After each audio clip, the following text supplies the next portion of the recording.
dead bodies fucking freak me out. Uh, a lot.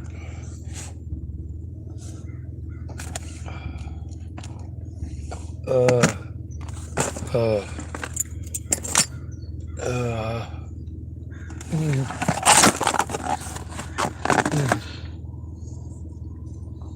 uh,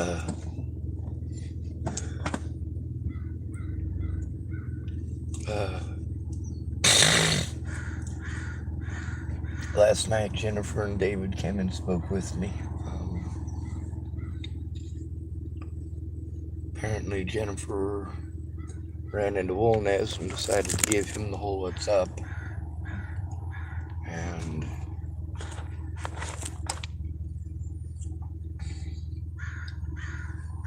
I don't want people hurt. Not sure if you noticed, but when people start talking about hurting people, I get angry, very angry. And I say a lot of mean shit. How would you like it if it happened to you? I say that about Wolnez often. He wouldn't like it if it happened to him. If people were coming up and accusing him of shit that he didn't do and assaulting him over it. The thing is,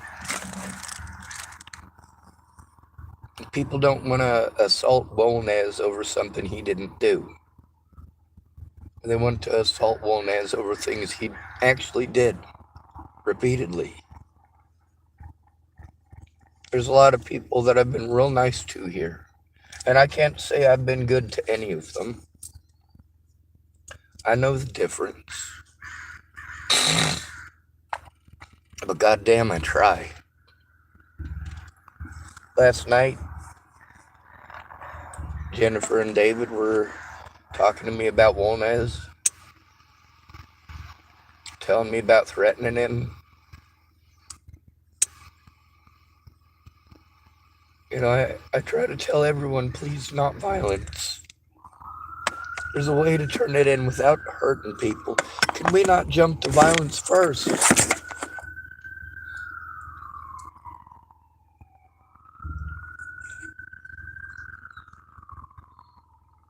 I don't want Wolnez hurt.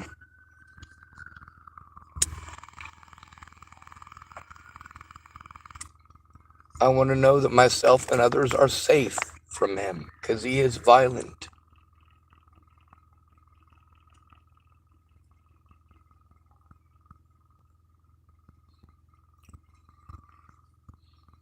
I try to explain to people that I've already been to the cops. Wolnez, I can't. I have to be afraid to call 911. That's right, folks. I have court in December for calling 911 over predators like Officer Tony Lothman.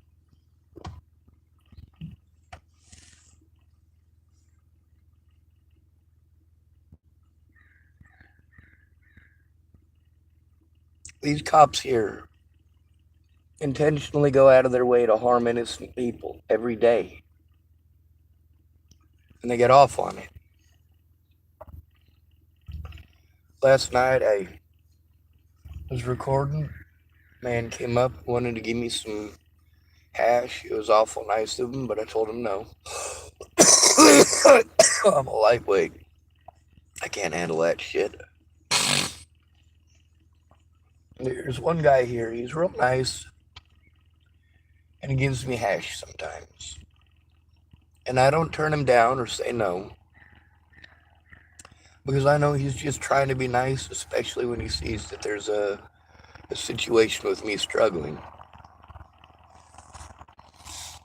It's not the guy that tried to give me stuff last night, though. And the guy who gives me the hash, I don't tell him that I throw it away. You know, I probably should. I should be honest with him about what I do with it. But he does it because he thinks it'll do something. He thinks it'll make things better. And like there's people who think that harming Wolnez is what'll make it better. Physically assaulting him, threatening to kill him, creepy shit like that. I don't want that happening to Wolnez. I don't want that happening to anybody. I do understand the sentiments and mentality of, if he's just going to run around and punch all the kids on the playground, none of the kids on the playground are punching him back. Maybe if somebody punched him back, he'd realize going up to people on the playground and punching them isn't all right. I get it. I totally get it.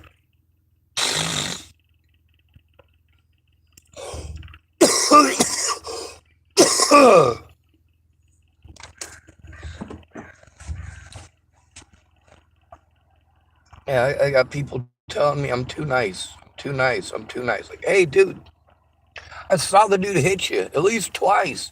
What the hell are you doing trying to be nice to him? Well, I don't see this as being nice. I start every video with Andrew Wolnez the Predator. Or, sorry, Predator Andrew Wolnez of Tillamook.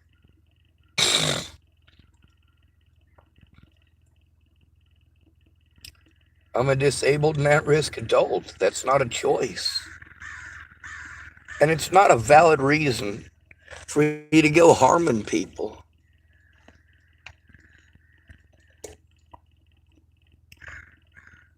I don't agree with Wolnez, not even close. If I see him at a church, I'll just go hungry. I don't want any altercations with that dude. I never did.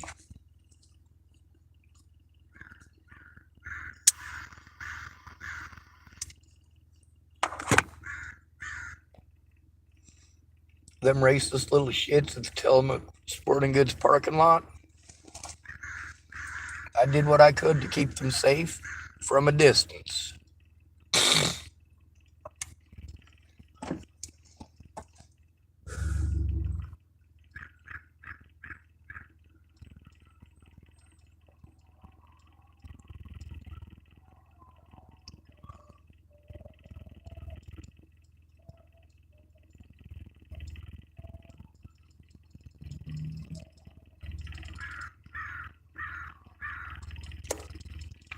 Because of the nature of the crimes against me by law enforcement, and because it's happened nationwide, Wolnez is not a major concern. He's a major concern right now because of the damage that he's done.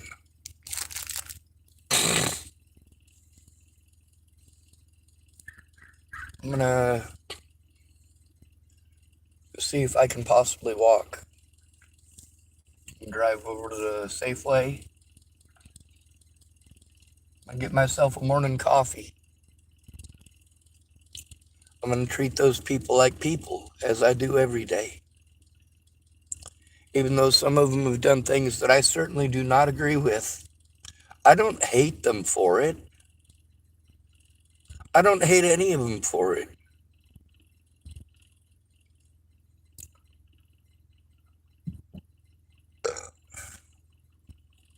Don't hate the person, hate the act. Don't punish the person for being a person. Punish them for committing the act.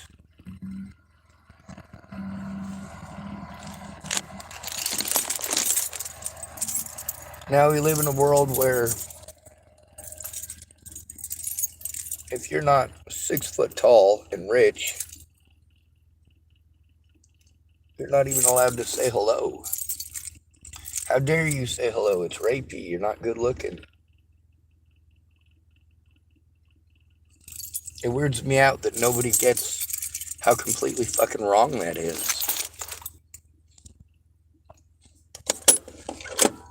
All of the services here are taking advantage of the homeless, every one of them. And people in Tillamook, if they don't get off their asses and work together, they fucking deserve it. How many people have we heard complain? Because the same shit that I'm telling you is happening to them. And individually, each one of these people folds.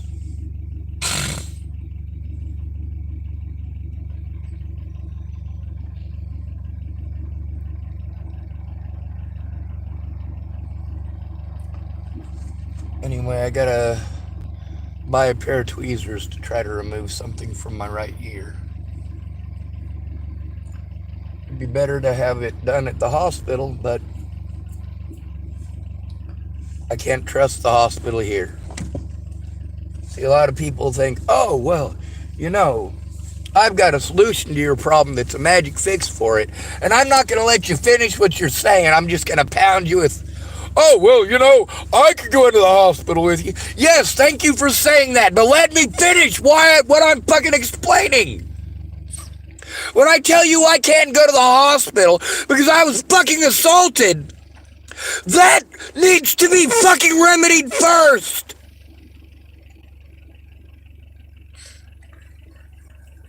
Vicky Rain wanted to be a fucking idiot, a fucking control freak. It didn't have nothing to do with actually helping me. It had to do with her trying to establish power and control over people because she has none in her own life.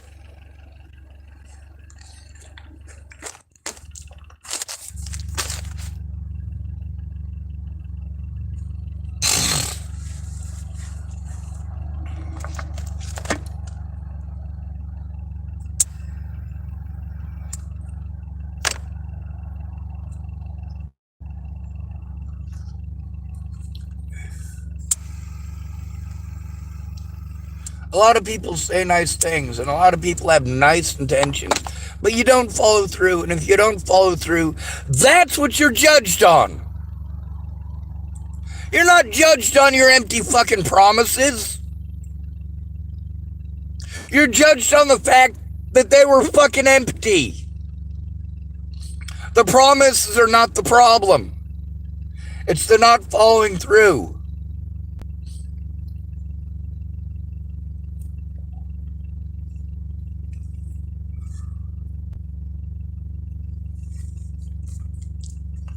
Am I going to act like one of these women if I see one of them harmed? Or if one of them come to me about being harmed? Am I going to ignore them? Am I going to say, oh, well, it happened 2 inches off the property? No! Because unlike all of these women, I know that wrong is wrong. Whether you're 2 inches on the property or 2 inches off, it's still fucking wrong. And if you had any goddamn morality, you would fucking acknowledge that. When people at a professional place, that's right, Safeway is a professional place. It's a professional grocer.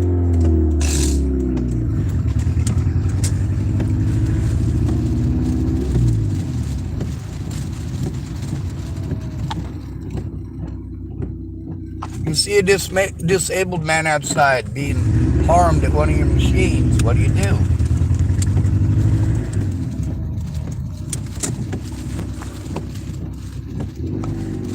Last night they were talking about some issues with Dora.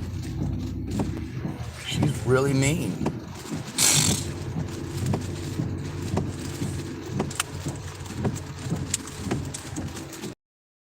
People are evil. None of them are actually evil. It's not like any of these people are Ted Bollinger.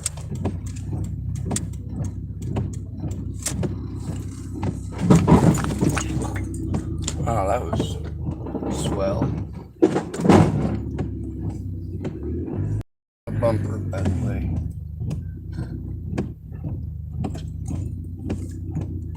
None of these people should have to do this, but you know what? God damn it. There we go.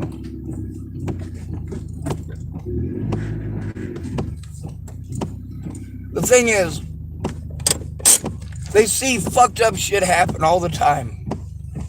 When somebody's being victimized and they come to you for help and you fucking blow them off, that just shows you're a piece of shit. When you say, oh, I'm your friend. I'm your friend. Well, that denotes that you don't want bad things happening to me, right? Well, are you going to give me well fucking wishes? Or are you going to help stop the abuse? That's right, you're going to give me well fucking wishes. Have you tried this place? Have you tried that place? How about just get the hell away from me? You're not going to hear my side of the story. You're not going to make the time. And if you do, it's 20 goddamn questions grilling the goddamn victim. How about shut the fuck up and listen? Fucking Christ!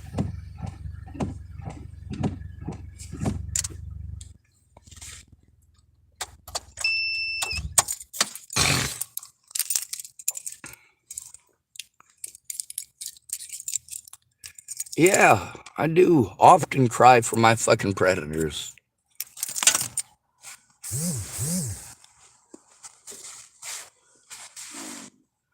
Now, y'all hear me often speaking about what should happen.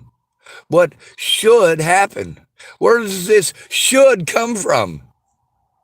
That comes from you. Your suggestions. Someone should do this and someone should do... Oh, dude, no. I need help turning it in. Which means I need you to not ramble at me 400 miles a fucking hour about your bullshit. If you're going to tell me that you're going to make the time to help me, and then the entire fucking time you want to talk about you or talk about hurting people, no, that doesn't make me trust you.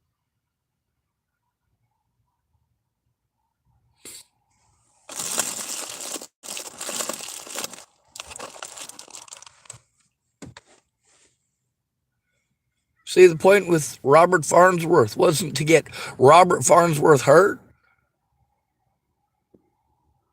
It was to get the goddamn cops to do their goddamn jobs.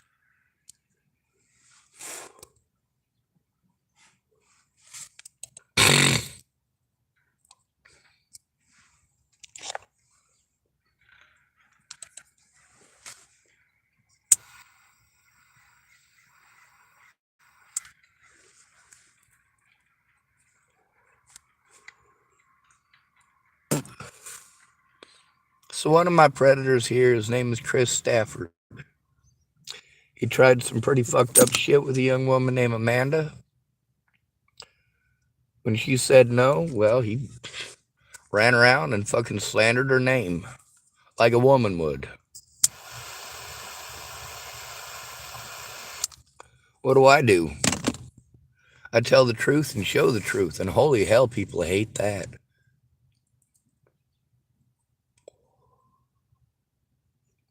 Was Andrew Wolnez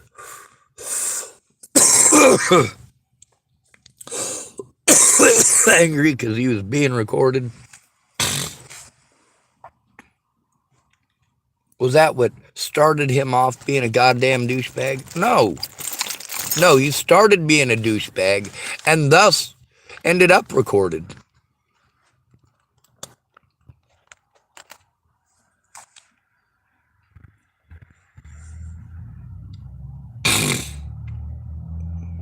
I also speak up about how men are not responsible for women's decisions.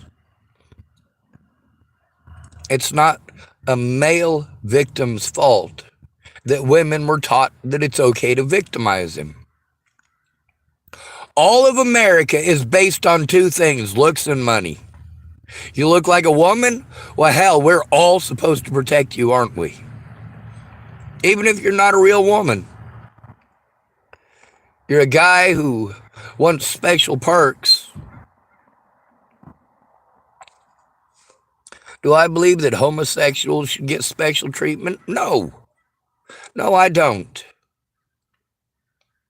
I also don't believe that heterosexuals should get special treatment. I don't believe that women should get any special treatment.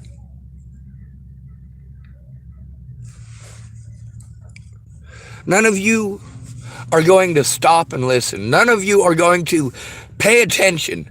Not a goddamn one of you. If you care about somebody, you make the fucking time. And if they're being abused, you make the time immediately. Or you are a piece of shit. No matter how many promises you make, You're not gonna fucking keep them. Men and women are taught differently. Women are taught to make empty promises. They're taught that they're not responsible. They're not to be held responsible. It's just like being a cop. Y'all talk about how this shit's wrong, but you won't help the fucking victim turn it in. Not a goddamn one of you. It's trash. You're all fucking trash. All of you.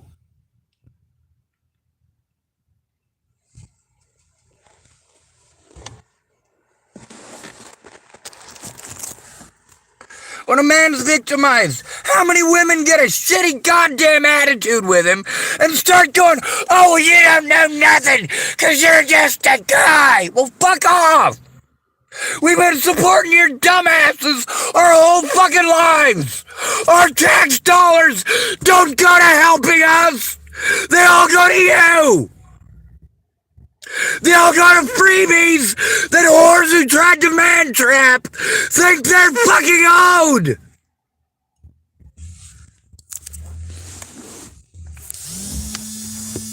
Those are our tax dollars. That is our manual labor. Men like me, who don't treat you dumb whores like a bunch of dumb whores. It's stupid. It's stupid. If you want to dress like a whore and act like a whore and then complain that people are looking at you like you're a whore, well, holy shit. I'm not going to walk around in a big purple fucking dinosaur suit and complain that people are calling me Barney.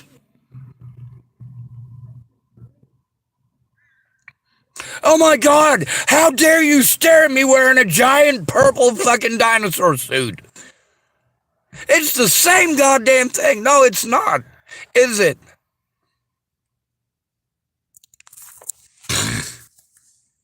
It's not. There's a big difference between wearing a big purple dinosaur suit and being a 23 to 28-year-old woman who's dressing up like a slutty Catholic schoolgirl. You're selling the idea and image of underage meat. Why are you going to the bar trying to dress like a Catholic hooker? And then any man who's not good looking, best not even look your direction. Holy shit! All women are rapey. How do you like that?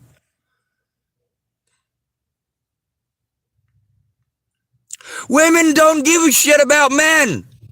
Every woman in this fucking country knows how to turn something in. Not only that, they all understand the importance of not going in alone. Yet every woman that I have ever met has played fucking retarded when it comes to a man who's being abused.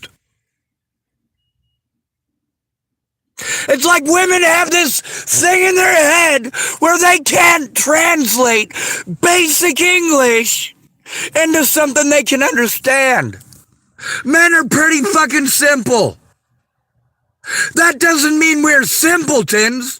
That doesn't mean we're retards. That means that we don't expect to be fucking pampered like a goddamn princess. We don't care about everybody's goddamn gossip. I don't give a flying fuck who's fucking who.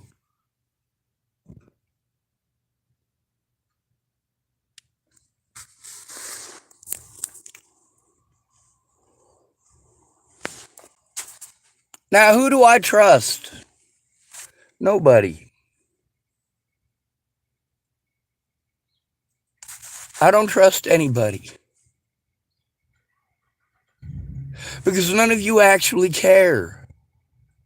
You want to talk about hurting people and beating people up? Hey, how about we focus on turning this shit in? So he doesn't have access to more people.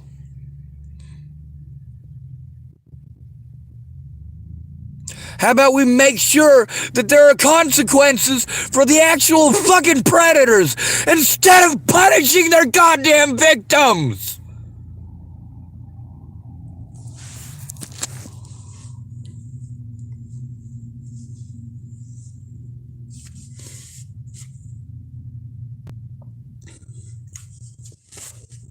I don't want Wolnez beat up. I want him in prison.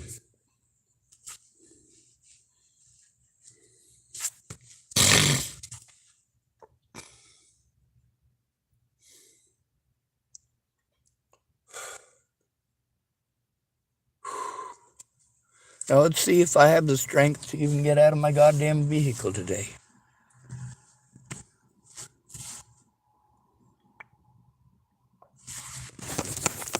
See what we got as far as the charge on my phone. 31%.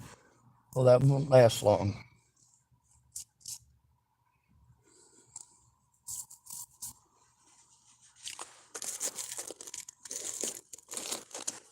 I'm fighting hard to try to get assisted termination of life legal.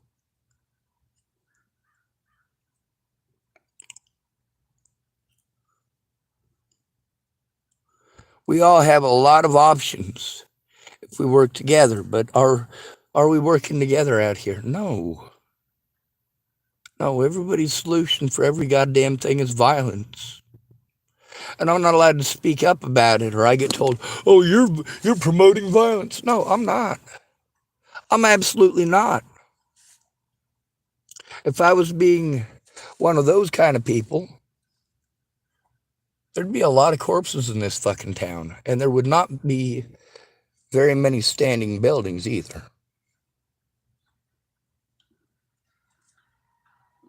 Right now, Oregon is relatively safe because it's wet. But creating a firestorm in a town like this would be a matter of 3 incendiaries. 3. I know exactly where to set them, exactly what kind of weather to wait for, and exactly which direction I want the wind to be going in order to do something like that. Now, is that because it's something I want to do or plan on doing? No.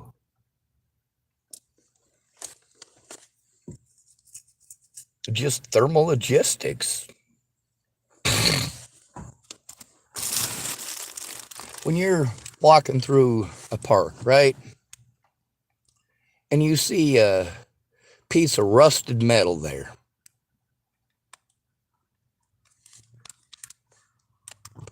does it really take much to realize that that rusty piece of metal could hurt somebody? No, it doesn't take much at all. When you're going to a movie theater and you notice that there's a bunch of boxes preventing 3 of the doors from opening, or from you even going through 3 of those doors, and these boxes are all full of, well, incendiaries, it doesn't take much to go, hey, that's probably not fucking safe. One person with a match could really fuck that up.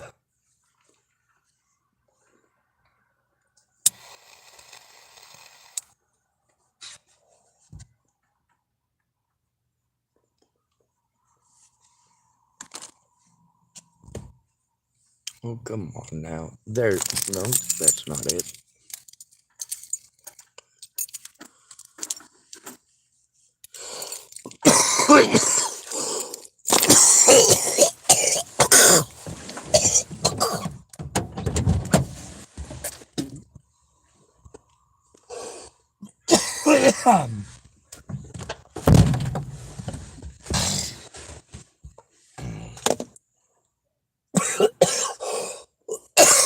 Fuck, I need to quit smoking, right? No, I don't. I don't want to live. Are you fucking kidding me? The thing is, threatening Wolnez until he leaves me alone, that's not going to do much to help me, is it? Because just like every other situation, there are plenty of other assholes willing to take up the Well, take up the bullying.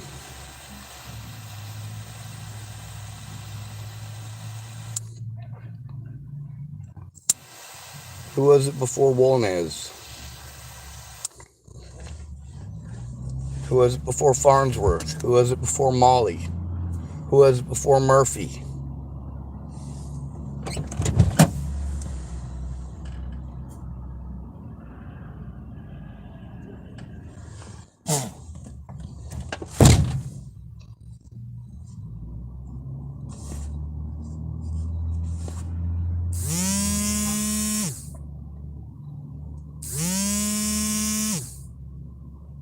Yep, more restricted calls.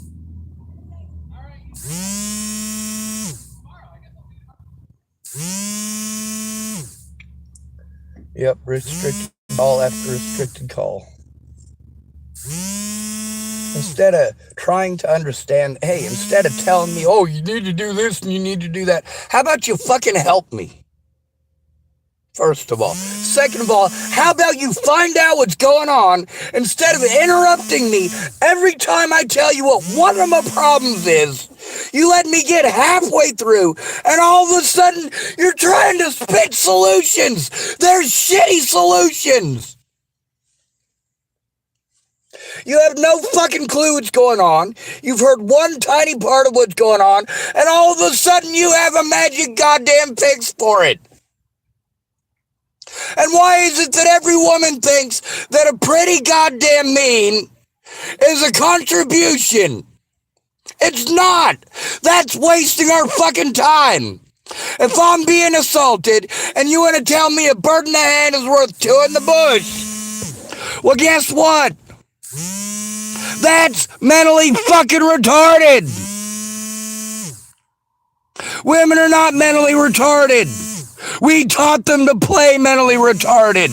All of them.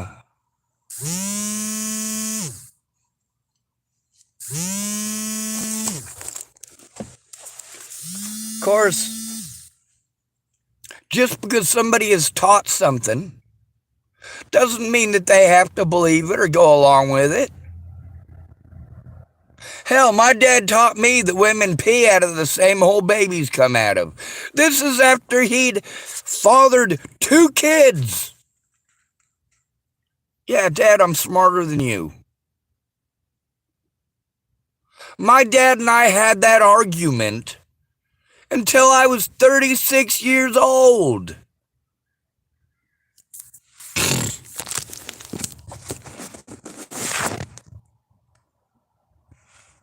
When I was 36 years old, I was like, Dad,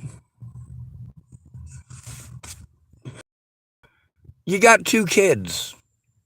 You're still telling me that women pee out of the same hole that babies come out of.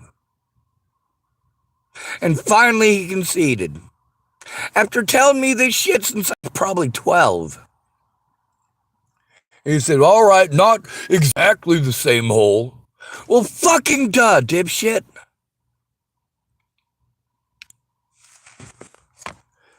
See, he knew that he was wrong. The whole fucking time he knew he was wrong.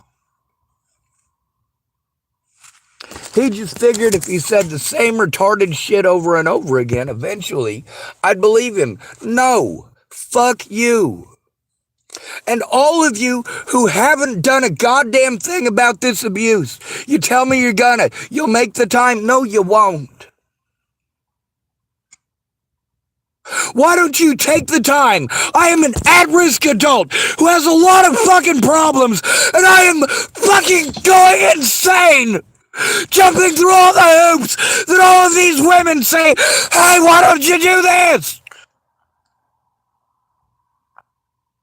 Literally none of these women will do a goddamn thing to turn it in. Not fucking one of them.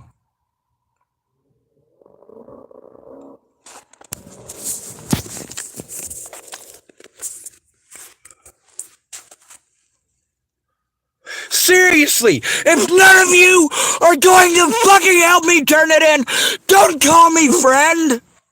Don't give me fucking advice. Just stay clear the fuck away from me.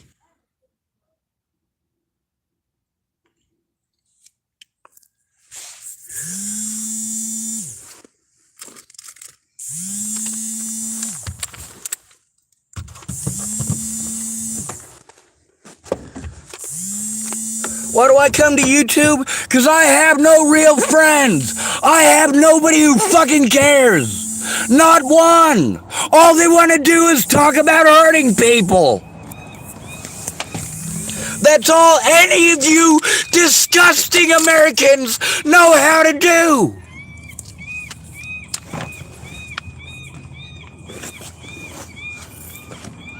And then it's your victim's fault every time, isn't it? How about instead of bullshitting me that you give a fuck, how about you go away? Go away. Go away.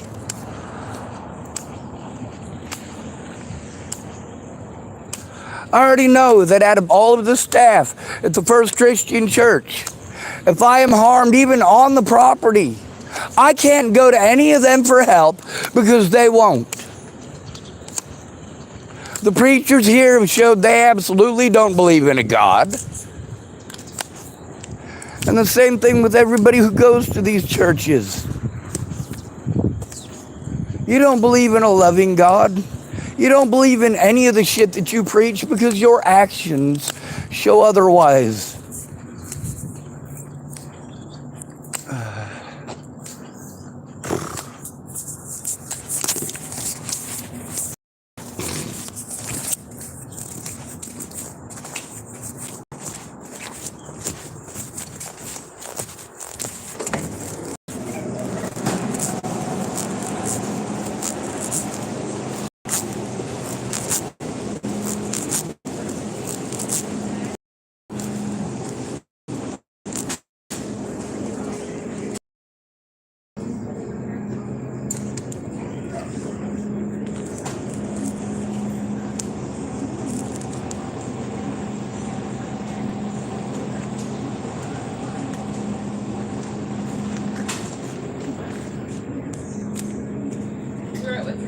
Yes, ma'am.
Tall cup of coffee and a grande cup with 10 sugar on the raws and a bit of cream. Thank you, Miss Kim.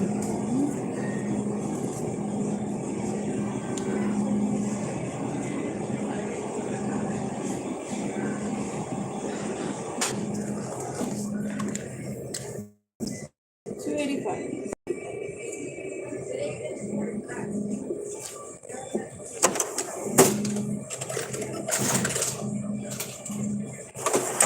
And 15 cents. Thanks, ma'am.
Now, one of the largest problems we have in this country is the lack of responsibility for women when it comes to committing crimes. Just because the illusion of sugar and spice and everything, nice crap. Now, of course, statistics and polls, and of course, questionnaires given to college students across the nation. I've been looking at a lot of different studies, and they go anywhere from 59% to 71% of college students who have been abused in that way. Well, what are the criteria for those questionnaires? They asked these college students, well, how many of you, before you were 15, were engaged in a physical relationship with someone 5 years or older? You know? Now, as some of you may know, that would classify you as a victim of pedophilia. Now, between 59 and 71% nationwide show that women are the most likely predators, anywhere between almost 2/3 to almost 3/4. But women get a slap on the wrist, if anything at all. And of course, when a woman does that, it's considered a rite of passage. Well, that's just creepy.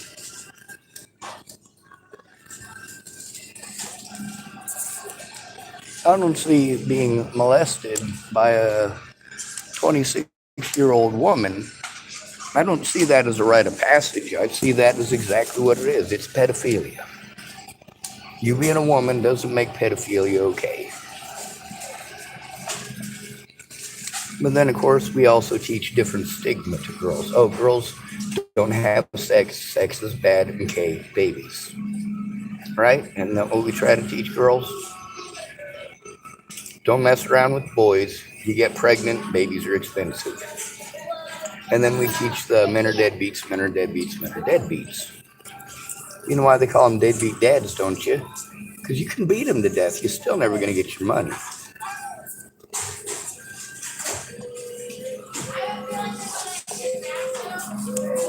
We now live in a society where we have taught women that they are allowed to be sexual predators, but there are no consequences for female sexual predators. We had a teacher in this town, had sex with a 14-year-old student, served 6 hours. What's the average? 8 months.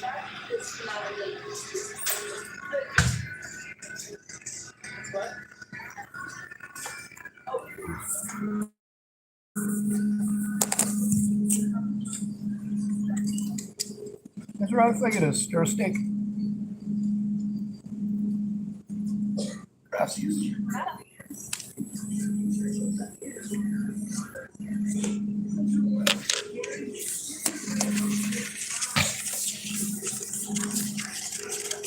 I know this is unpopular, and it'd probably get me targeted by a bunch of feminist groups. That's all right, I've already been targeted by a bunch of feminist groups. I've been targeted by a bunch of man-hater groups. I've been targeted by a bunch of anti-white groups. I've been targeted by a lot of crazy people. It's kind of funny that I've got a lot of racists from BLM want to tell me what a horrible racist I am, because I call BLM a racist hate group. Well, that's exactly what they are. I also call the KKK a racist hate group, because that is exactly what they are. Now, you also notice I still stick up for black people. I stick up for white people. I stick up for whoever it is that's being bullied. But I also bully back. We teach women to be passive aggressive. We teach them to throw tantrums, and also we teach them to play on the fact that they're a woman. She can't possibly be a predator because she's a woman. And how many female predators in your life get away with that? How many of you boys have seen your mother smack your dad 2 to 3 times a week without any retaliation from him whatsoever, except maybe the words, "Hey, stop hitting me"?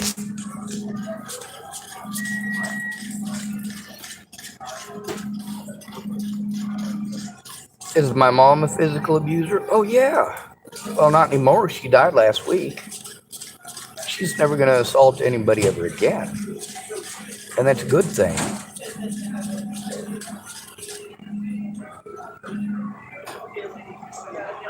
Am I sad that my mom died? Actually, no, I'm really not. We didn't have any kind of a decent relationship. That woman spent her whole life taking advantage of people and abusing people. And then, of course, you all know the crocodile tears. Oh, for me, I'm just a girl. Oh, I shouldn't have to go to jail for destruction of property. Scott was emotionally cheating. He was playing a video game, you nut job. And we teach women that it's okay for them to flip their lid over stupid stuff like that. Meanwhile, I've got women who come up to me and say, hey, you know what? The most scary thing is when you get a female judge and you don't know if she's on her period. I'm like, oh my God, this is a woman telling me this. Could we not go there? If you're trying to insinuate that a woman who's on her period cannot think straight and is not capable of making rational decisions, you need to state that loud and clear for the whole world to hear. If you are incapable of making rational decisions when you're on your period, but then again, how many women do I know who are capable of making rational decisions no matter what? Does your cycle prevent you from making rational decisions? Meanwhile, men cycle too. That's right. Women tend to cycle with the women in their circle, and men tend to cycle with the women that they're with.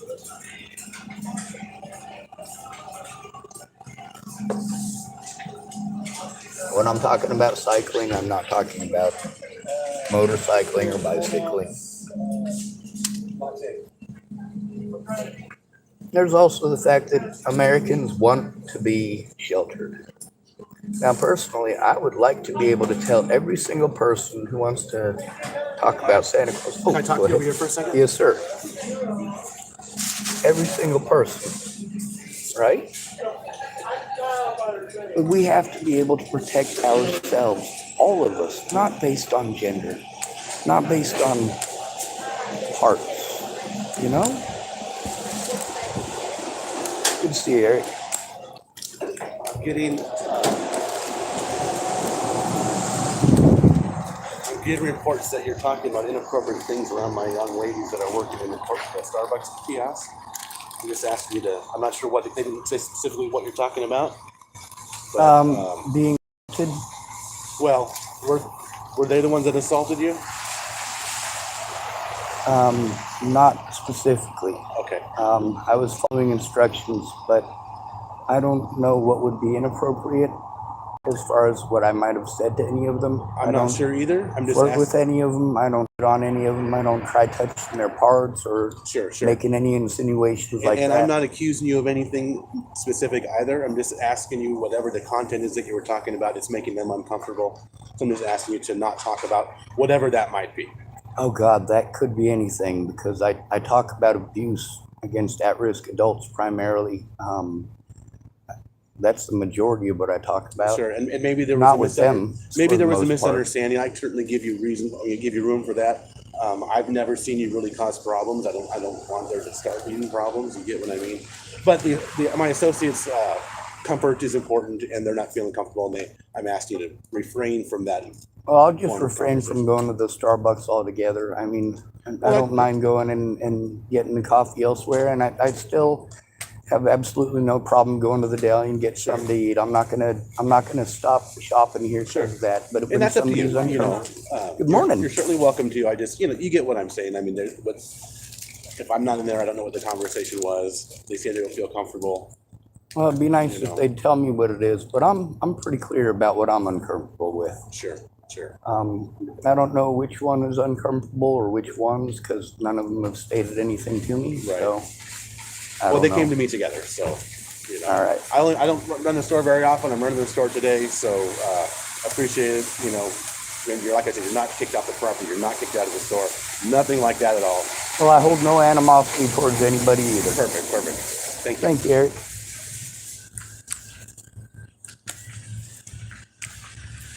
Uncomfortable. Well, how many of us get uncomfortable? Now, as far as people not being comfortable with what I talk about,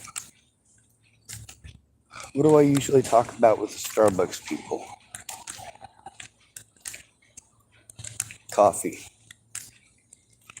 Now, there's several of the people that work there who, well, they've been witnesses to different situations and scenarios. When it comes to a man being abused, well, that's probably what the issue is. Because it's a very sexist situation. Now, these people are not evil, obviously, but also you see that a woman isn't realistically going to help a man. Even if she's a witness to the situation, even if you follow instructions and go where you're told to, that doesn't mean that her comfort, well, I don't mind allowing people to feel comfortable, but I'm not responsible for your feelings, for your emotions, or for your sexism, or anything of that nature. It is never going to be my fault that you feel the way that you feel. It's never going to be my decision for you to feel the way that you feel.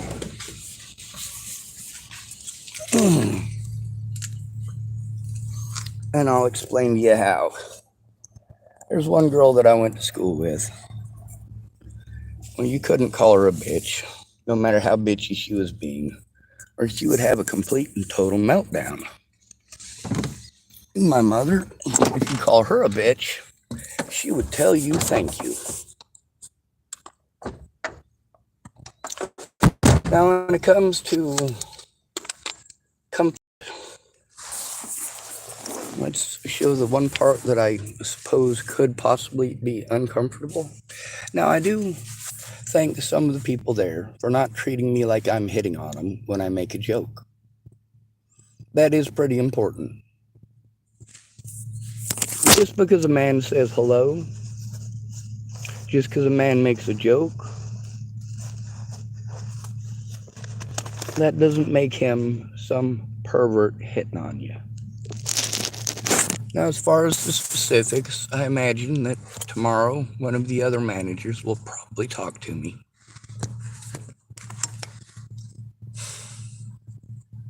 But I also know that I don't actually feel comfortable going into the Safeway now. I don't feel comfortable even seeing the people who work at the Starbucks. That's how easily that happens. Now, if it's as a group, could any of these people have, I don't know, tried being adults and talking to me?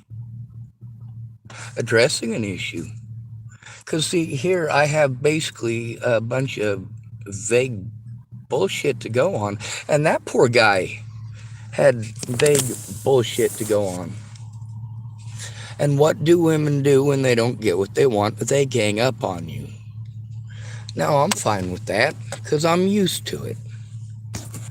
When women do that, that's what pushes men to suicide, because we don't get a chance to defend ourselves. They're uncomfortable. Well, of course they're uncomfortable. They're immoral. There is nothing moral about the 3 women there that I have an issue with.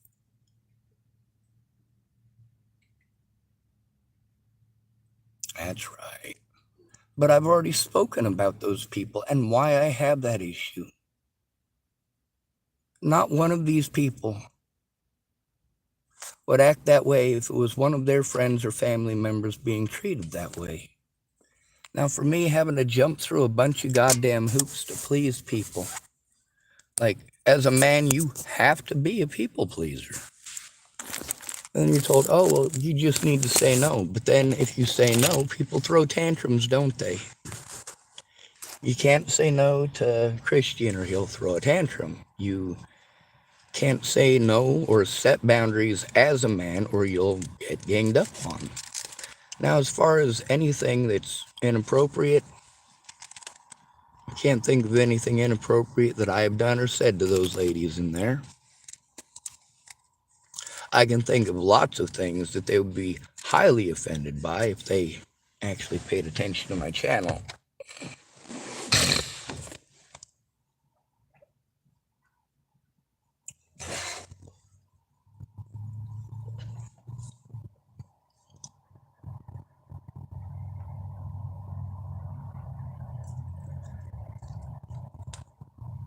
However, I also know that women are not rational or reasonable or expected to be. This is women in general, right? It's not that they're not rational or reasonable, it's that they're not expected to be. We have taught every woman to do the same things that we have taught, well, what do we teach? What do we teach a child who's throwing a tantrum on the floor of the store because they didn't get a candy bar? What do we do with a woman who does the same thing over a $1,100 ring or a $1,400 necklace? And of course, it's always have men do it for you. Well, you know what? If women aren't capable of addressing an issue and they're not capable of being adults, they shouldn't be in any sort of situation where they will be dependent upon using men. Now, did those ladies address the issue ever at all? No. No, they didn't.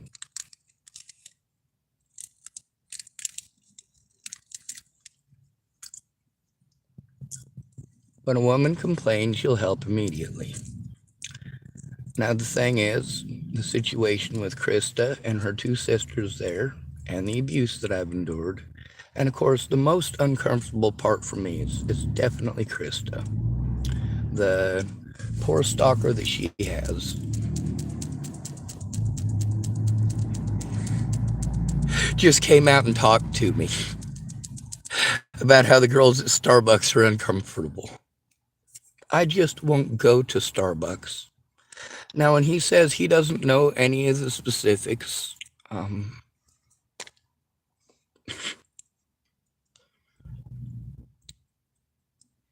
just not go there.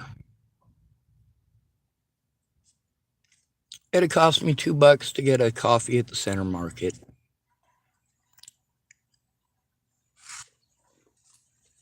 It's no problem. It's no sweat off my back.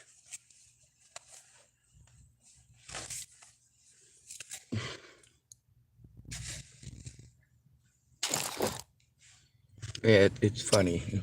Eric is the guy that Chris was saying was her stalker.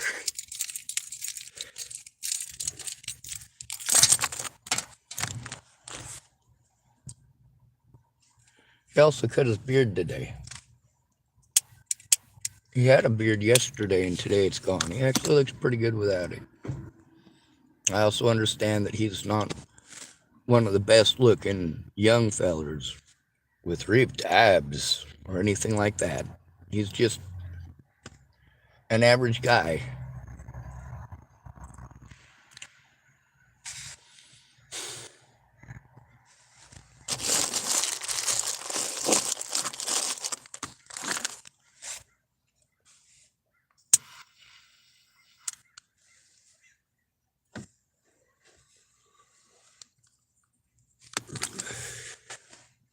Now, I've seen him go up and get coffee or go up to the counter and talk to people. He doesn't go up and flirt with them or anything like that. As far as the comfort thing with Krista goes, with him being a stalker, there's no stalker behaviors there.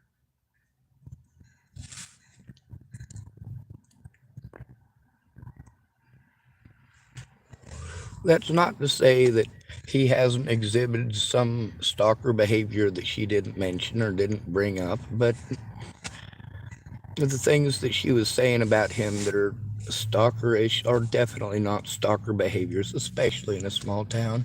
You're gonna see somebody more than once.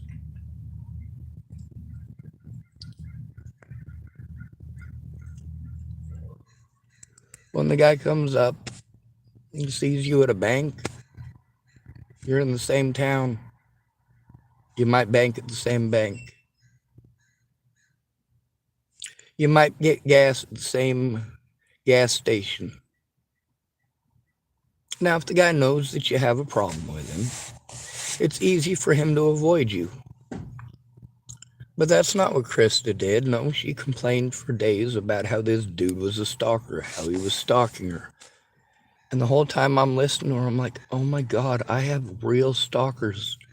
What is this lady complaining about? Now, did I go telling Eric that one of the girls at Starbucks thinks he's a creepy ass stalker? No, I didn't. Matter of fact, that is probably the one thing there. I did let Krista know that I have real stalkers,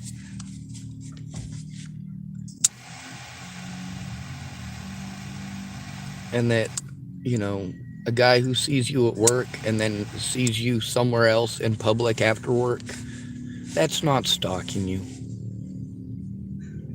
And if you talk about it for 2 or 3 days straight, like it's a big major issue, yeah, that's going to potentially make that dude a target.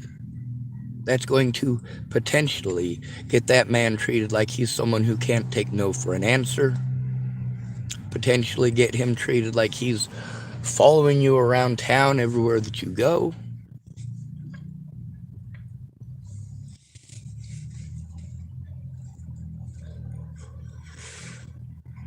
But the fact that he came and talked to me means that there is an easy fix.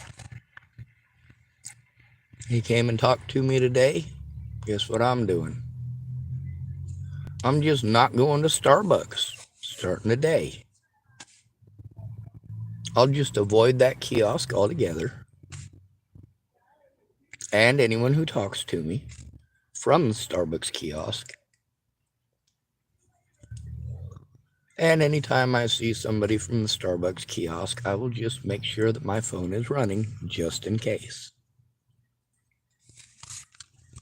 See, here's the thing, is that when you're actually being harmed, you're not going to find a woman who actually gives a shit to turn it in unless it's your mother. And you have to have a mother who cares. Or unless it's your wife, but you have to have a wife who cares. I will never have a wife because I'm against the institution of marriage. It's a bad financial decision.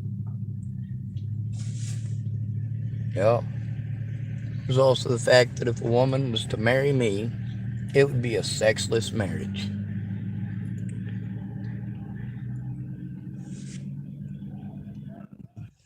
I don't know which ones have a problem because he didn't say, and I don't expect him to.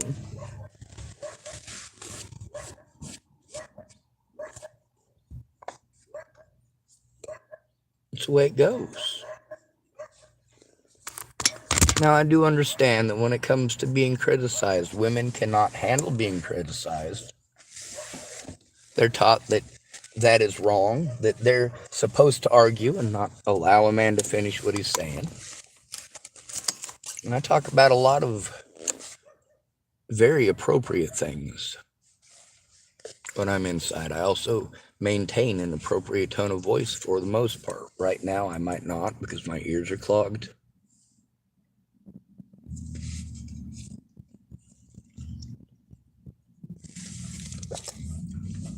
But I'm not going to go pretending like that somehow is them trying to physically harm me. No, it's women exercising their special rights as women to get what they want just because they complain. Now, of course, there are some of the people who work there that very much like me and state that every time I go in. I'm still not going to go in, not even if they're working. We're going to chalk it up as a star issue and slide everybody at Starbucks off the list of people to potentially go to if there's problems. Ah, shit.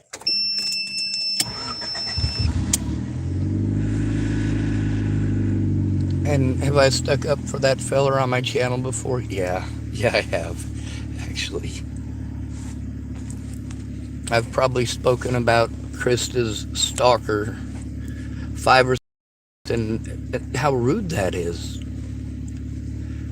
And how dehumanizing it is. And quite frankly, how inappropriate that is at work.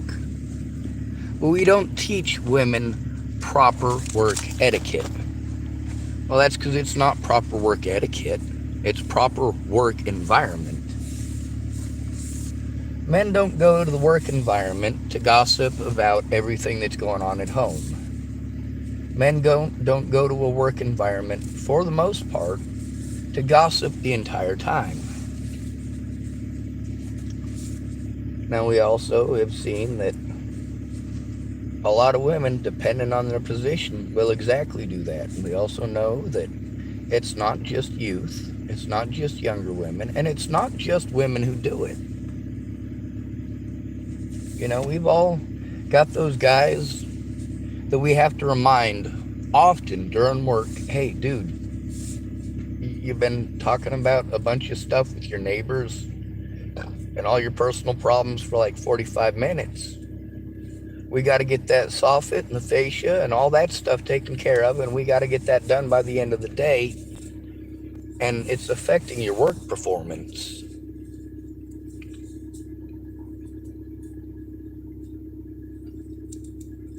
Now, with Christy yesterday, I did explain to her, hey, here's the thing is, if your sister came to you and said that she was just assaulted,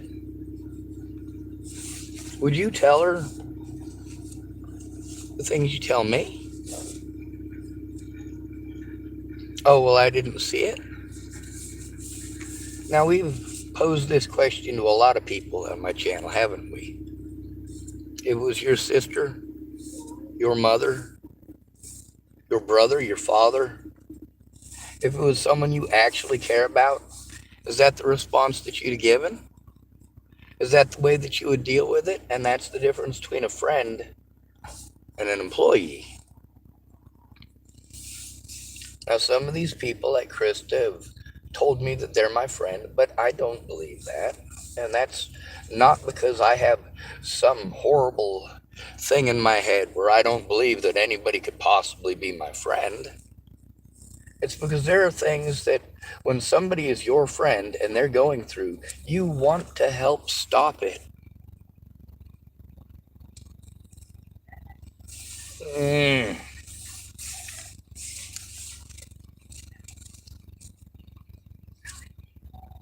Oh my God.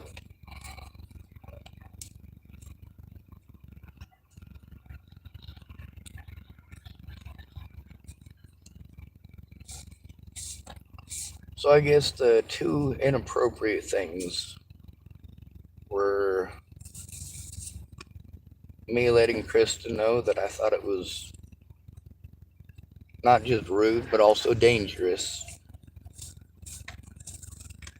for that man when you call him a stalker. Now, if she's the one that went to him, that's just funny.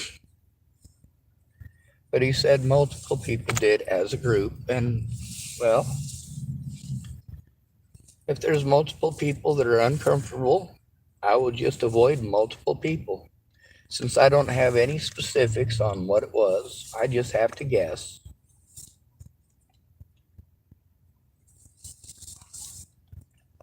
But the thing is, we need y'all to stop blowing smoke up our asses. Stop pretending to care if you don't. And if you don't get what you want, we understand why you go hide behind somebody else. Krista has this thing in her head where she believes this guy has a big old crush on her. But she also stopped talking about him like that at work in front of me. When I let her know that I wasn't comfortable with it, I also addressed her specifically, which I feel is the appropriate way to handle it. What do you think?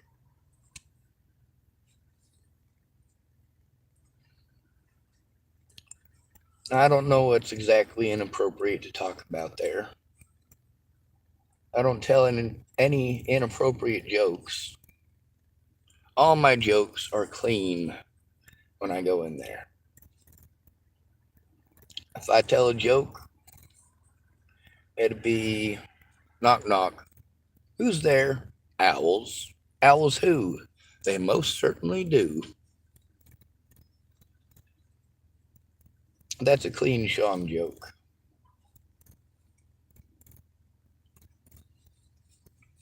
You want to hear a Pearl Street joke?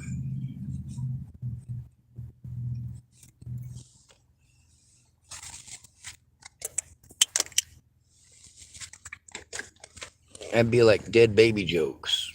That's creepy.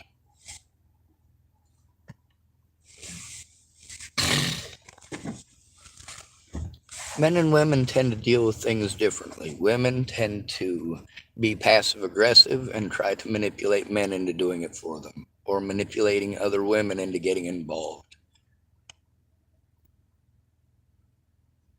When it comes to a man's comfort with the situation, if he's uncomfortable with the situation, chances are pretty good there's an actual problem.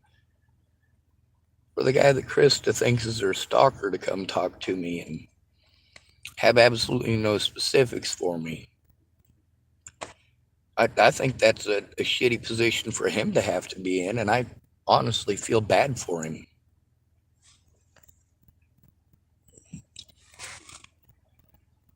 Now, since I obviously don't know what's inappropriate that I've said, setting boundaries, maybe that's inappropriate.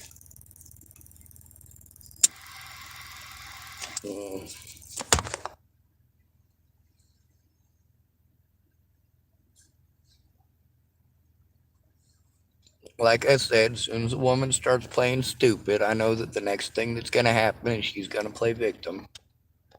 Yesterday, when Krista decided that she was going to give me a stupid look instead of a straight answer, this is kind of what needed to be expected anyway, isn't it?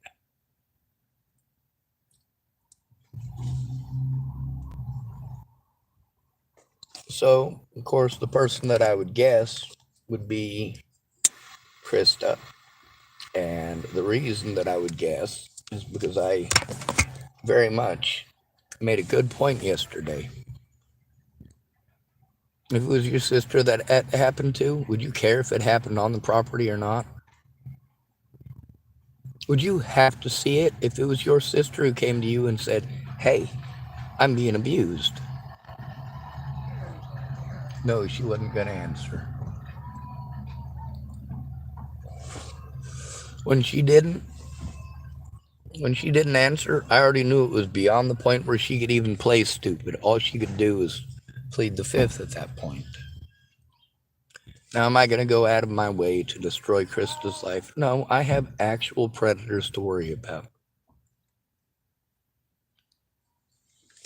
Oh.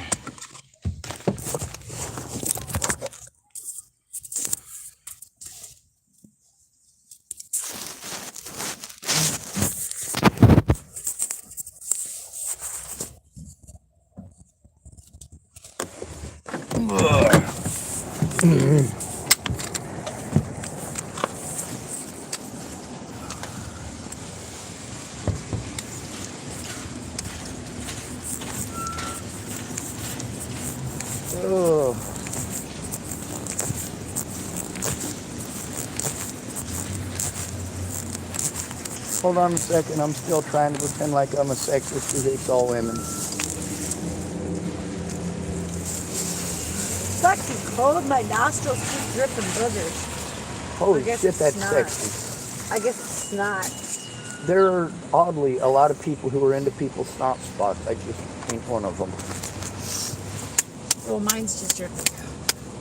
It's so cold at the store too, though. Or maybe I'm just getting sick. I don't know. It's fucking cold. You might be getting sick. I hope you didn't get what everybody else got. 'Cause I hope not either, because, I heard some of them have been out almost a week. yeah. I don't miss work unless I'm really, really, really, really, really bad. So. Well, apparently I was saying inappropriate stuff in front of the Starbucks ladies.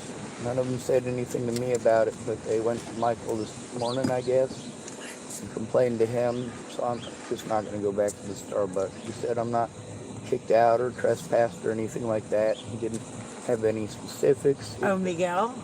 No, not Miguel. Eric. Oh. Schloss.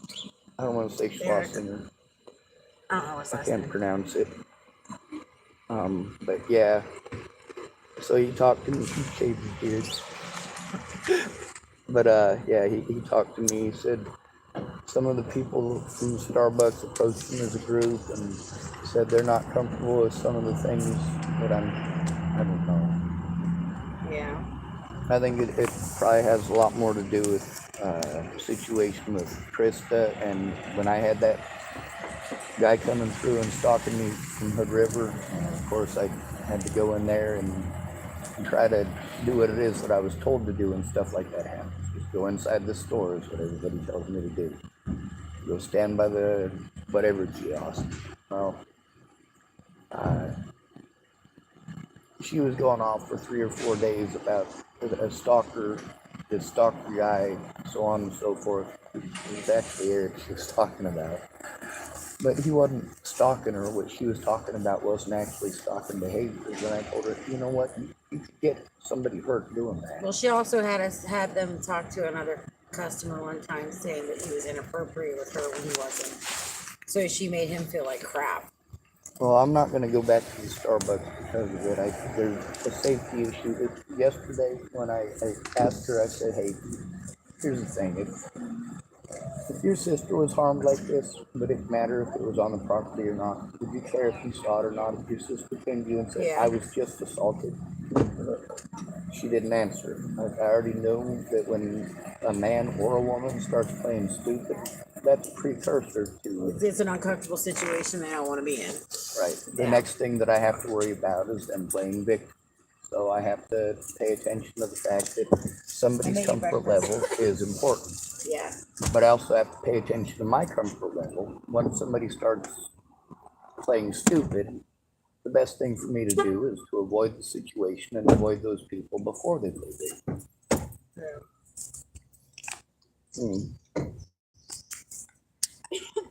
I was surprised as shit when it was him that come out. Like, oh my God, does he know that she ran around saying he was stalking her for 3 days?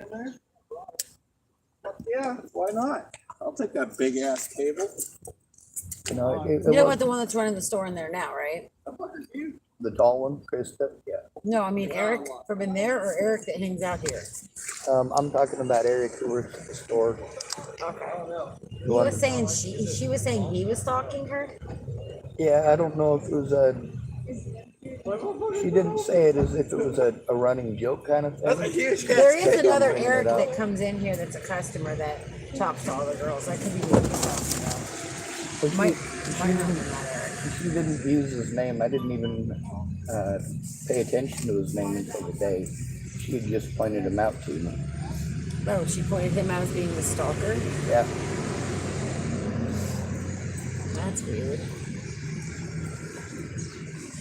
But I told her, you know, the stuff that she was describing as stalker behaviors aren't stalker behaviors. If you see somebody at work and then you see them again somewhere else in It's a public coincidence. after work, It's a small town.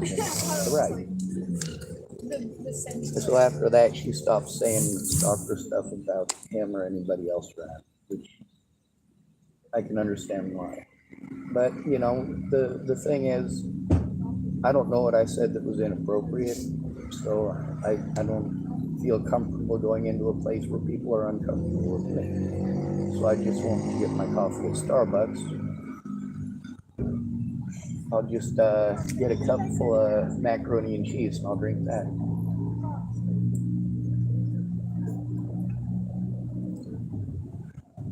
Yeah. I Anyway, don't know. I'm not They're a bunch interested. of weirdos. Yes, so am I.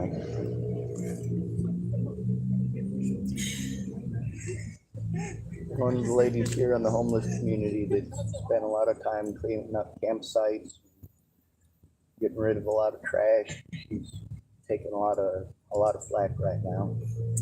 She came up to me last night. She's like, you know what? I know what people are doing to you.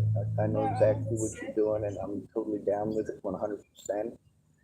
I'm not going to tell you I'm sorry that this stuff's happening. You know, I saw that guy that was messing with you, and I let him know if he fucked with you again, I was going to slit his throat. I started crying immediately. All that violent stuff is exactly what I'm trying to avoid. Yeah. I don't want anybody getting hurt, anybody getting killed, anybody getting injured. I don't think she would really do it. I think it was just a threat, just to scare him off. Yeah, I really don't think she would slit his throat. nothing. But sometimes you gotta scare people to keep them from being assholes. Well, the scariest thing is I can't say stuff like that or I'll get arrested. Yeah, because they'll take you seriously if you're really gonna do it. Yeah, see, I got suspended. I've been on best behavior ever since. Yeah, how dare you mouth off to a shitty coworker? Although I shouldn't assume your coworker is shitty. I just think it's a shitty thing. She's got a shitty attitude, is what it is. Yeah. What she has to do is more important than what anyone else has to do. So she tries to make us prioritize what she needs over what we're already doing. Well, she comes first, kind of thing. I want to say, just Did you pick up the letter? as a matter of professionalism and also a matter of being completely honest, nearly everybody there at the Starbucks has been completely nice to me. Yeah. Not like they all have some set against me and are all real mean to me and rude to me when I go in there. When there's boundary issues, like if you're at work, yeah, that's probably not appropriate stuff to be talking about at work, especially not at length. Yeah. If I go to a construction site, you're not going to hear a whole lot of that, or you're going to hear people going home real quick. You got a little bit of time to bitch about your wife and kids first thing in the morning, a little bit of time. Who does that? You're allowed, I just don't not bitch about at my work. wife and my kids. Well, I don't maybe the care. one kid. The one that fucking Oh my God. likes to stress us all out. Well, I have absolutely no hatred for any of them. I just want to avoid complications, and that's easier to do if I avoid them altogether. So I pulled my daughter out of school to put her in homeschooling and withdrew her on the 30th. Told her she's not allowed to go back to that school because she's no longer a student of that school. She wakes up before all of us, gets on the bus on Halloween, and goes to the fucking school. She's not watching my channel, is she? Oh, don't Here's a blanket. Yes, Brand ma'am. new. Thank you. Do you want me to take it over to the car? Sure. Okay. Is your door open? Okay. Look at you making out like a bandit. Hey, there's my I dad. am. Isn't that the guy you was yelling at the other day? Mm-hmm. You had to yell at him like 4 times to get his attention. And I still didn't get his attention. I had to walk over to him. I was gonna try carrying that, but that's all right. I can take care of it.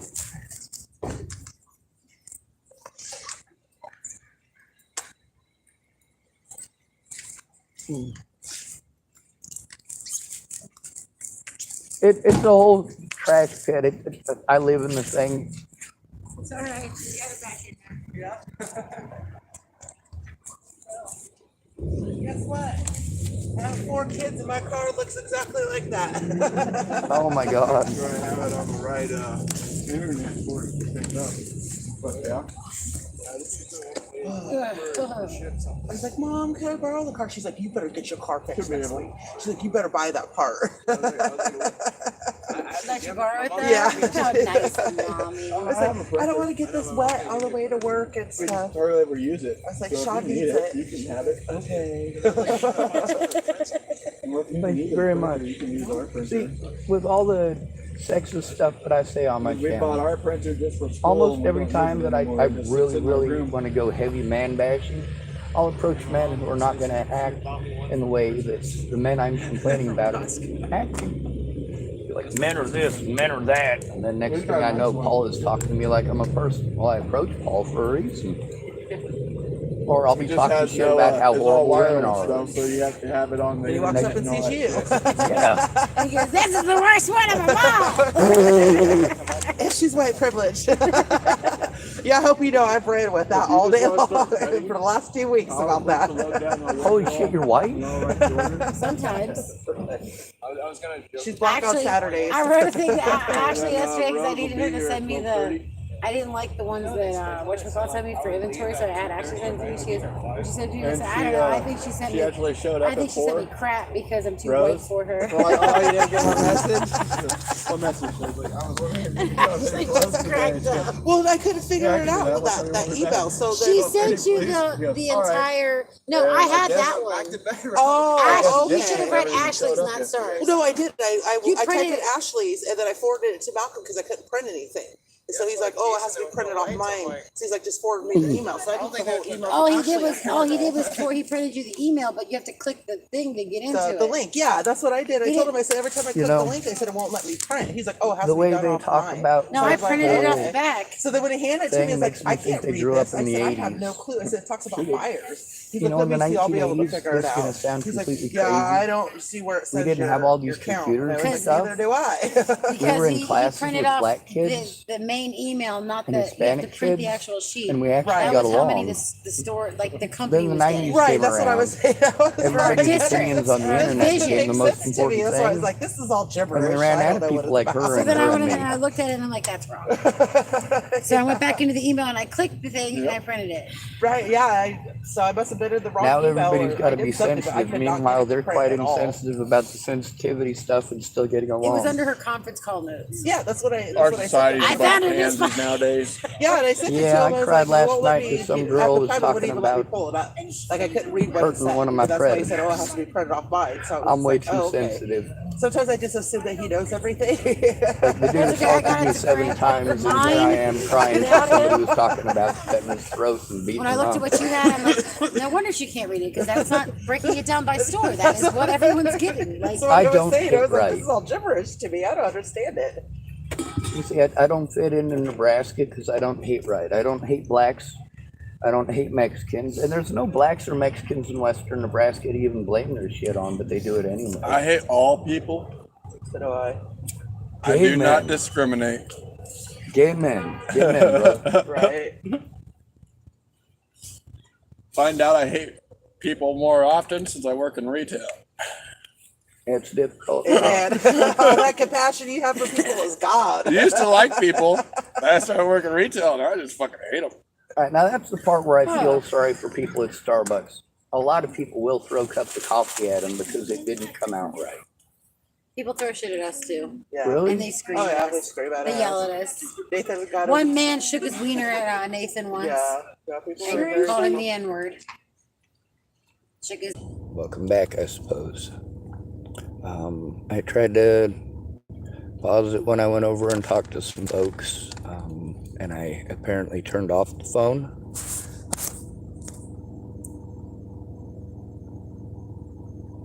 Oh, that's not working.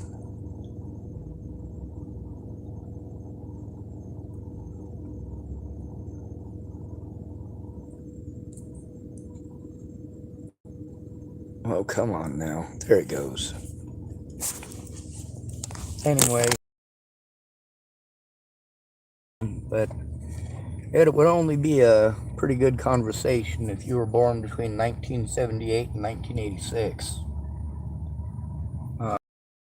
For that is because we're a pretty fucking bunch. Many of us who grew up in the 1990s, we got a different perspective from most of you because we got to see what it was like with people of different colors, and they were just kids, same as us. That's how we viewed them. That's how it was treated.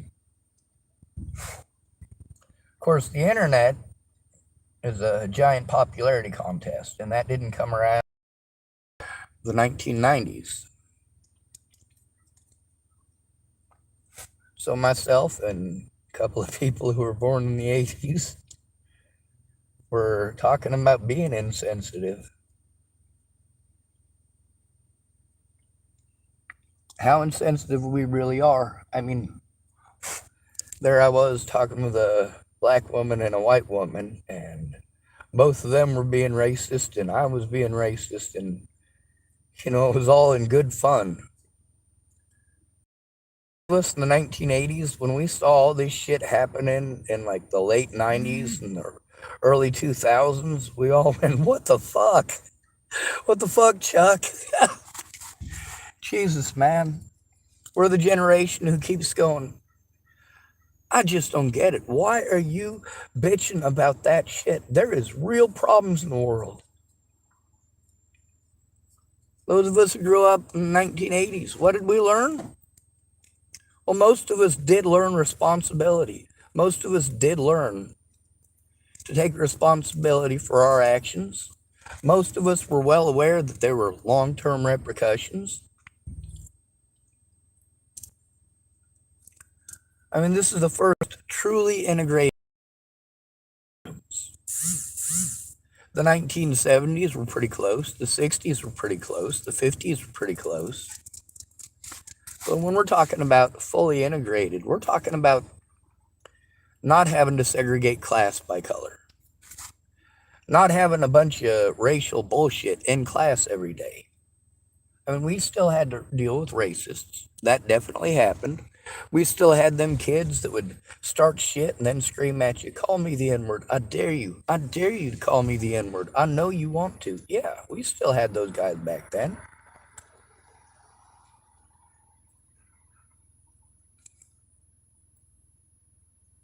But we've also taught, well, what is it that nearly all of these men's sites are complaining about?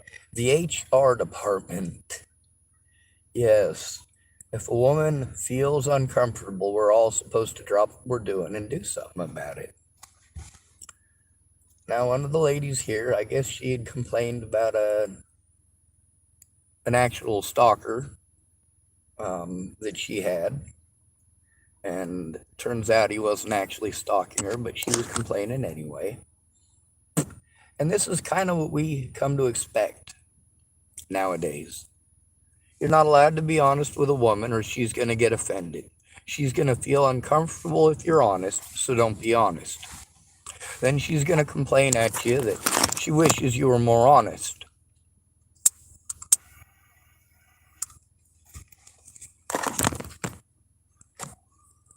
When we got a white woman making jokes about being white, making jokes about being black,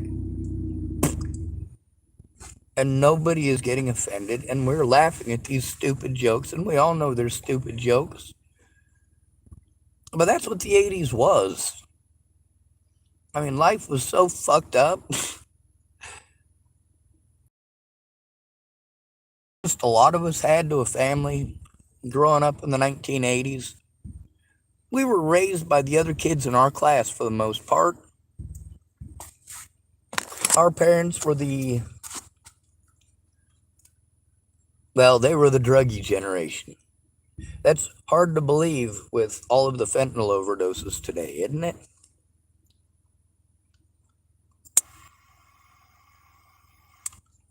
Well, in the 1980s, it was a different epidemic. It was cocaine. It was expensive. And if your parents were addicts, they didn't have the money for anything. Someone called was Batapi Shakma type hi, hello. Hello. We get some of the best diplomatic minds out of the 1980s.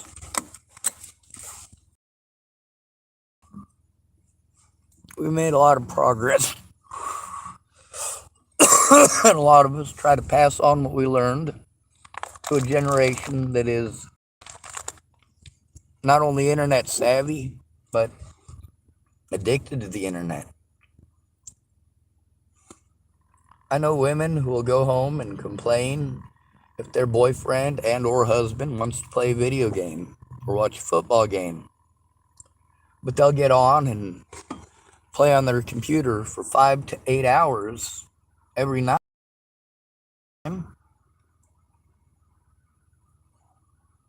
Murder sites. And I want to bring something up for all of you women who are into true crime.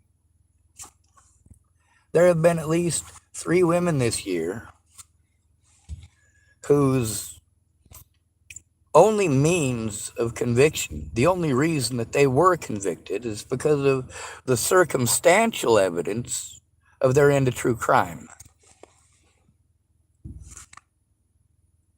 If you were to look up my search history, holy shit. With the stuff that I look up, yeah, I gotta hope that nobody in my life ends up dead. Well, with the exception of the fact that I'm actually willing to share all of this information. I've tried to force law enforcement to take the information on the abuse that I have to endure since well before Natalie was killed. Of course, every single one of my friends who said that they would help me, what do? They blow me off, blow me off, blow me off.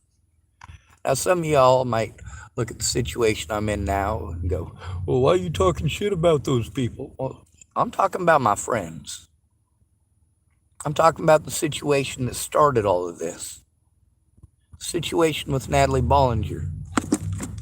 And the people who I thought really were my friends.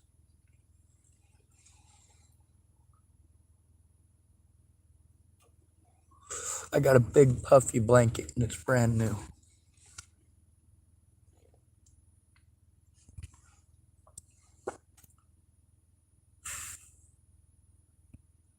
Now, these folks are all super, super, super sweet.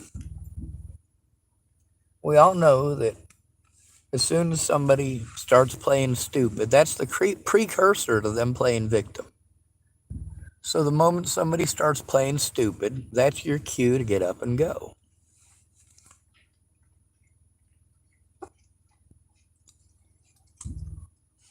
Now, with Krista, when she was talking about her stalker, you know, the first day, I'm pretty sure it was the first day that she was doing that I did make a mention of it. I said, you know, I have stalkers who threaten to kill me, who call me hundreds of times a day, who assault me, who will follow me to places and assault me, who will literally drive from Hood River to stalk me here in Tillamook. Like, I have real stalkers.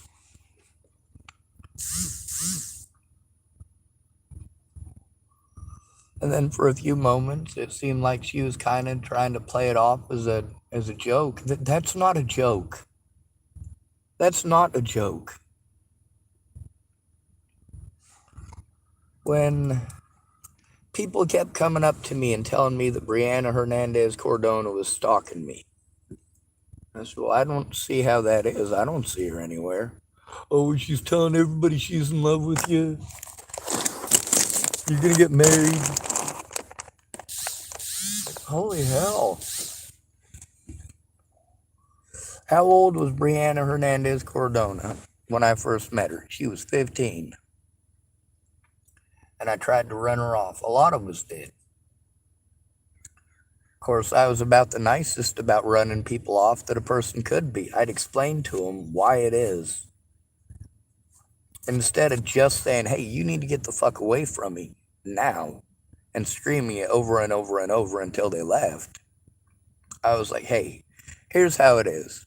We all live by public perception. All right, we get painted as villains all the time by the media, by the police, by the city council, by business owners. And when you got little girls coming up talking to 40, 50, 60-year-old homeless people, This is something that the public looks at and goes, hey, we need to do something about that. Well, guess what? The homeless try to do something about it too. You say we need to do something about it. The homeless people actually do something about it. But then all of our progress that we're trying to make with keeping ourselves safe is stomped all over by the officers that we have to go to when there's an issue. I'll give you an example. Maddie Boa, she's one of the villains from some of my stories, ain't she? Well, that's not how she started off. She started off as a young woman that I didn't want to have anything to do with. Then one day she showed up crying that her dad beat her up for being a lesbian. And she was just planning on hanging out there with a bunch of drug addicts. Now, I listened to Maddie Boa. I listened to her cry. Listened to her complain about her problems, but she wasn't raised in the 1980s. She doesn't actually understand how to critically use her brain.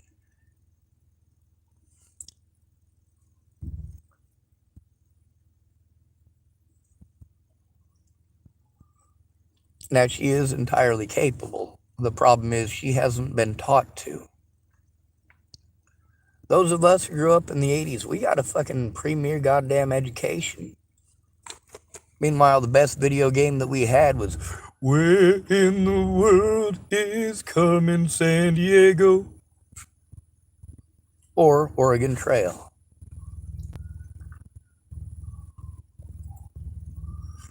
That's right. Just so you know, you can get an Apple IIe emulator for your phone. You can actually play those games that we played in the 1980s.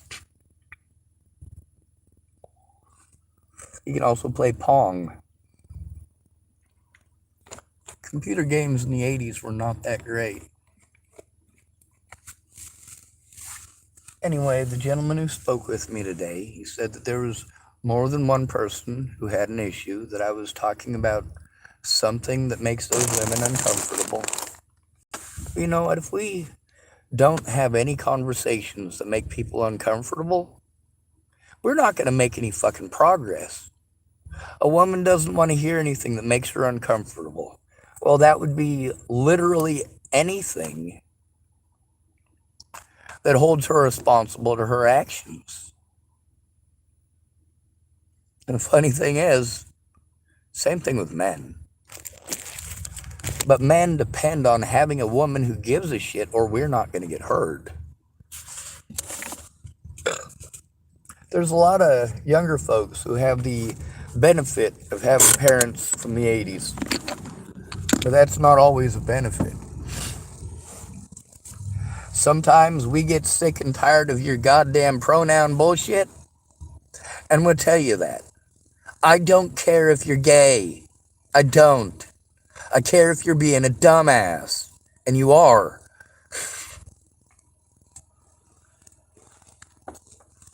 One of them ladies was talking about how she was the queen getting choked out. And then she said, you know what? Every time I got choked out, I deserved it because I was running my mouth. What do I say about my 7 extra holes in my body? I deserved all 7 of them because I was running my mouth. And we all agree that being tough ain't your ability to beat someone up. It's your ability to take an ass whooping. And those of us in the 80s, we were all hopped up on that. We're human beings. We have rights. Our friends are our friends, whether they're men or women, black or white. These are our friends, and you kiss our ass. You want to become an oversensitive little bitch? Well, we will press that fucking button until you get over it, right? That's not the intention to begin with. But we got a younger generation thinking they know everything, just like every younger generation before us. But this younger generation now is hitting something that, well, they can't fight past. The last generation, They say 1998. If you graduated in 1998, that was the last year that you could graduate high school, get a starting job, and still pay your rent. That was the last time. By 2000, you had to have 2 working members of the household, 1 full-time job and 1 part-time job. If you're the only one in the household, you had to work 1.5 jobs, or be lucky enough to work a job that would give you overtime. Now you have to have 3 full-time jobs on starting wages to live in most places in the United States. 3 full-time jobs just to pay your rent. And if it's just you, yeah, you're not going to work 24 hours a day for 6 days straight. First of all, you're not going to be capable. Second of all, it won't be at the same job because there are labor laws. A lot of safety issues involved there.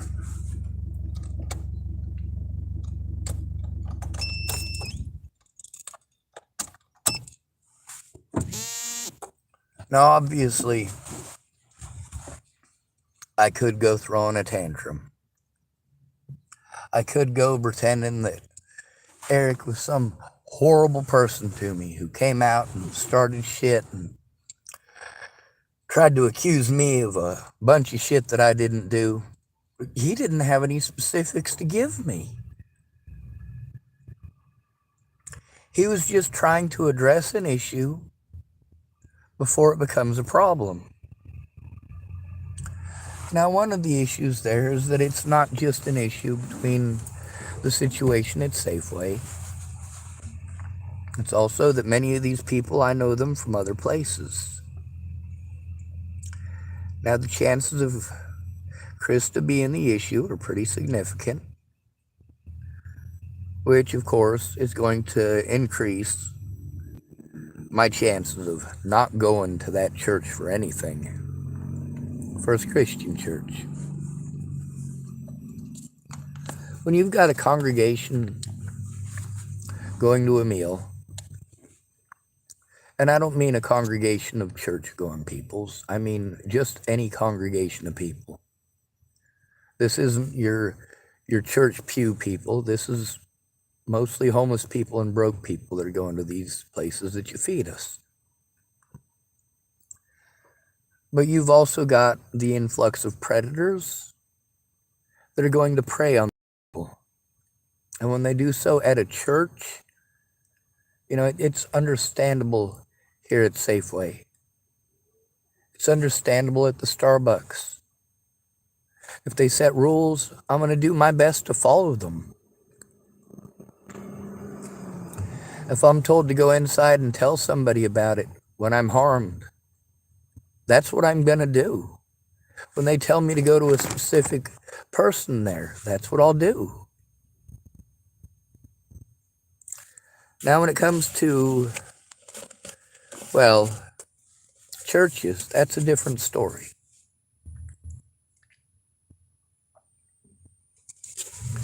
Now, Krista, she tells me to go to the church on Tuesdays and Thursdays. They call it the meal site.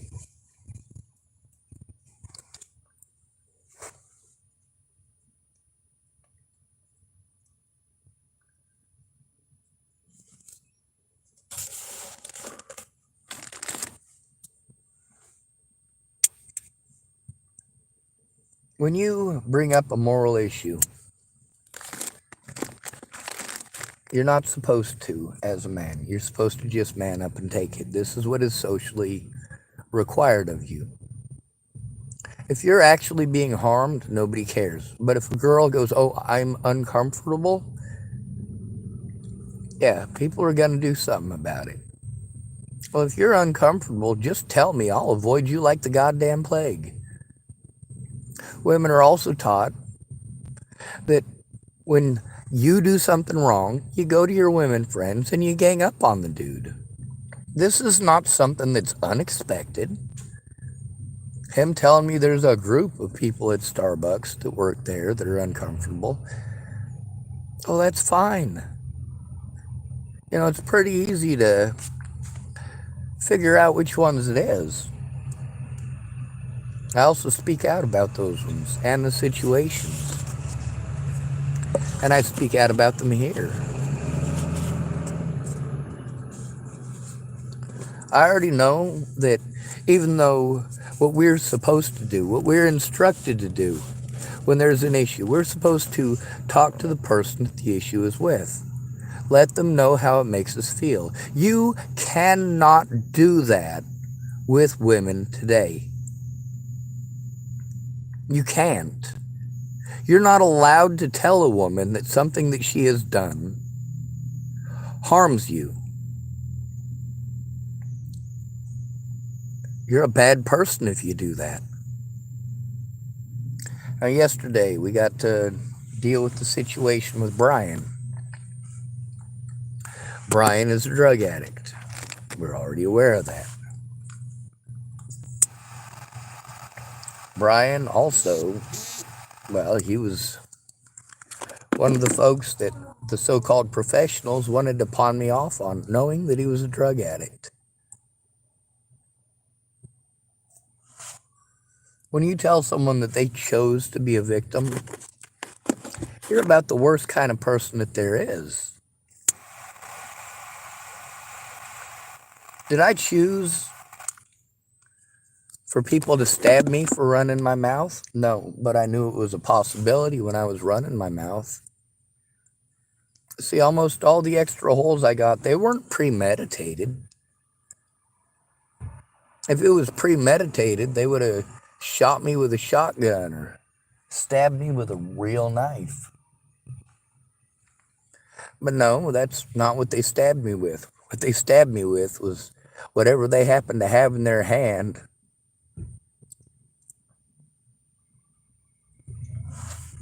When people would bully me, I'd try to ignore it and try to ignore it and try to ignore it because that's what we're told to do.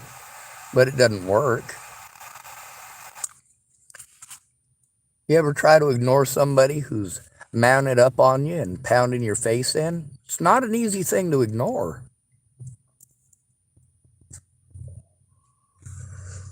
You ever try to ignore Andrew Wolnez while he's swinging at you and trying to break your phone? That's not an easy thing to ignore.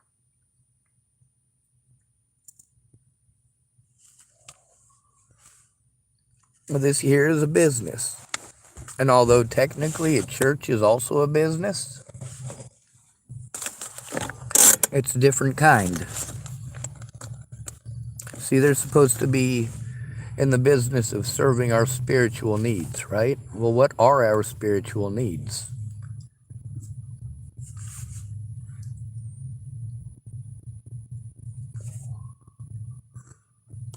When we see preachers in the movies versus the preachers in this town, they're a lot different, ain't they? Preachers in the movies are chaste, just, dignified.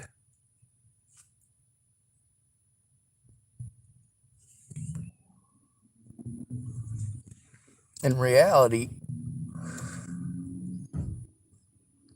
that's not what we end up with. See, with Robert Farnsworth, one of my biggest complaints is that he wasn't doing well mentally, and that's where all of these issues were coming from. Also, nobody was putting it in check.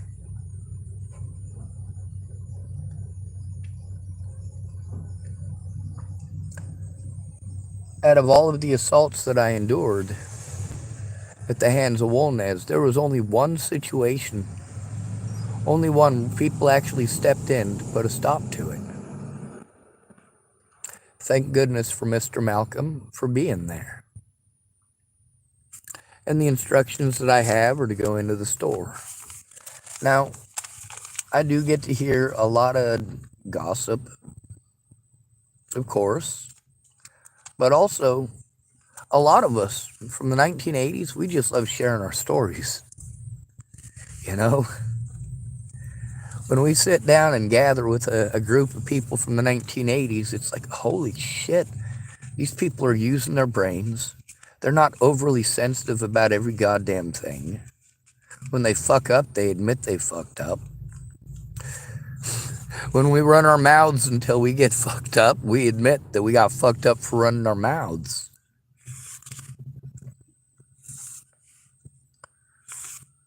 But we also, nearly all of us, acknowledge that that's what's necessary sometimes.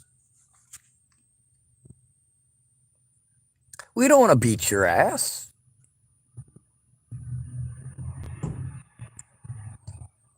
For most of us, that was not our first choice, not our first thought, not our first option. We grew up in the only actual peace and unity that there ever was in the United States between the races, between the sexes. I remember, like 5th grade, being in a special ed class. Me and one of the girls there were pretty good friends. And we were always making fun of our parents. Why were we always making fun of our parents? Because our moms were always telling us boys are stupid. And our dads are always telling us girls are dumb. And we just laugh at our parents.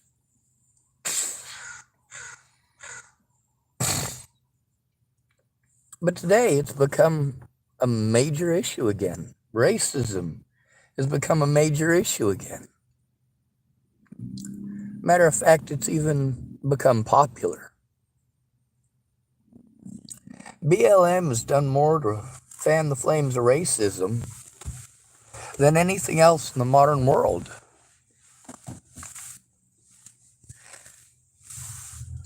Out of all of the things in the modern world that have contributed to racism in the United States, what's the biggest issue that we have?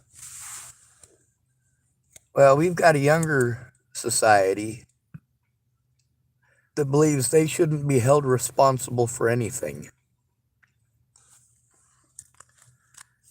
We've also got a generation of parents that want to pull the whole "my kid could do no wrong" thing.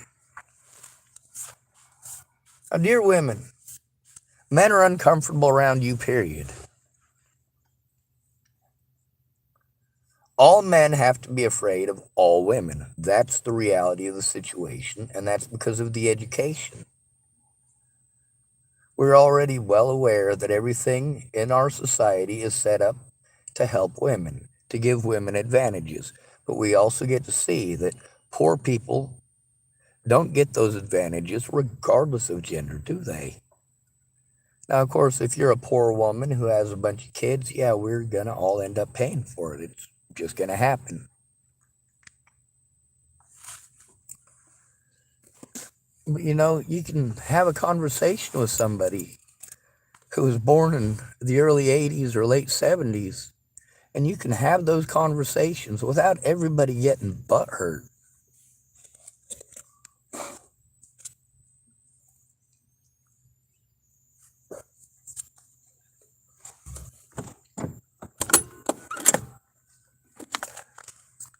Women don't follow the rules that they expect us to follow.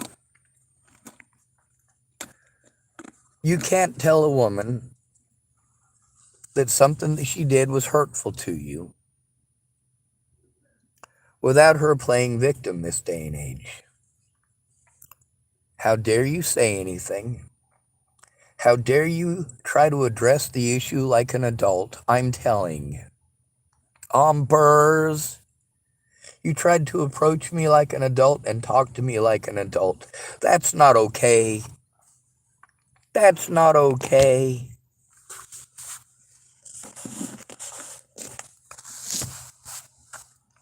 Now, am I going to feel comfortable, especially having real stalkers who harm me frequently and often? Am I going to be comfortable around somebody who, well, complains about somebody stalking her because, well, one of those ladies earlier that I was speaking with, she said, uh, you know, you see somebody at work and then you see him somewhere else. It's a small town. It's going to happen. It's the same point I made yesterday. I made it several times since this whole incident happened.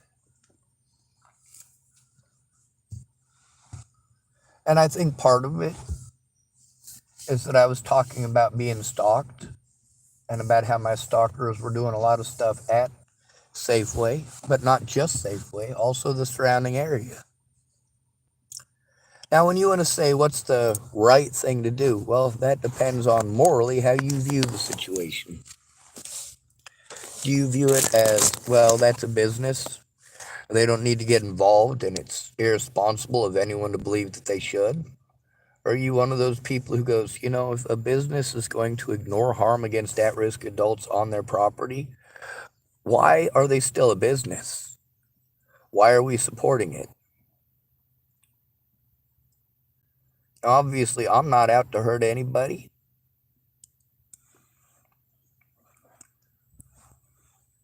And of course, with me, yeah, I do start crying when people talk about hurting Wolnez. I don't want them to fucking hurt him. You also see that when he's physically assaulting me, threatening me, trying to break my phone, that I literally never get violent back. I didn't get violent back with Candace. I didn't get violent back with Wolnez. I didn't get violent back with Robert Farnsworth. I didn't get violent back with Robert Franklin Warnick. These are all actual people who are actually predatory. Did I get physically violent with Chris Stafford the other night when he was throwing, well, this apple through my window? That's right. Chris Stafford threw an apple through my window. When a man tries to get help, women aren't going to help us. They're going to fill us full of bullshit, for the most part. We might get lucky and run into a woman from the 1980s who will have a hell of a conversation. Oh my God. Like, we could go rounds about this sensitivity bullshit. Many of us from the 1980s, we are entirely insensitive about your obsessive crap. We don't fucking care. We grew up when there was real problems. In the 1980s, we had real problems. We didn't have to manufacture problems. We didn't have to...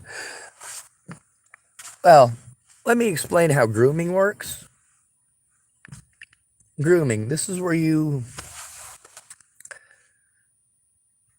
try to prepare somebody to basically take your abuse, whatever that abuse may be.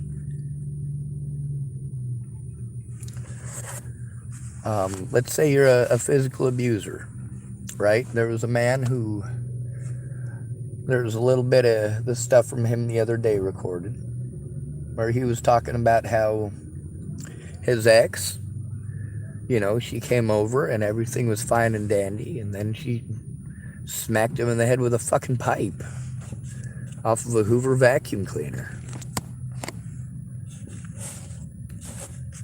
But she had to try to weasel her way into the situation. And, you know, poor me, could you help me out? Once he helped her out and allowed her to go to his place, she started physically assaulting him. Well, it's kind of the same thing when women want to play stupid. We've taught them that they got to figure out a way that it's not their fault when they did something fucked up. Eileen, I already know that when I see her, she's going to look at me in a way that's probably not appropriate to be looking at somebody as, but I'm nice to her. I talk nice to her if I talk to her. But for the most part, I don't want to talk to her. I will be nice. I will talk nicely. If I see Robert Farnsworth, do I go screaming at him from across the street? No. If I see Wolnez, do I go screaming at him from across the street? No. Ryan Reynolds wanted to throw up. I'm not going to watch that. It's not important. Who here gives a shit about Ryan Reynolds' vomit? Yeah, not me either. Moral of the story here is, yeah, I know I'm not ejected from the property or kicked off the property or anything of that nature. But in order to limit my interactions with people who are uncomfortable, yeah, women get uncomfortable when you tell them something's inappropriate, that something is sexist, that something that they did is wrong, that something that they're doing is immoral. If you tell them that they're being dishonest, literally anything that a woman, if you treat her like a man, that she should be held responsible, she's uncomfortable immediately. Well, with all due respect, every single man in this country has to be uncomfortable around all of you.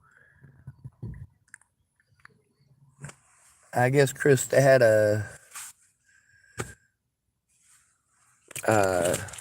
another customer at one point that wasn't stalking her, but she had complained that he was stalking her.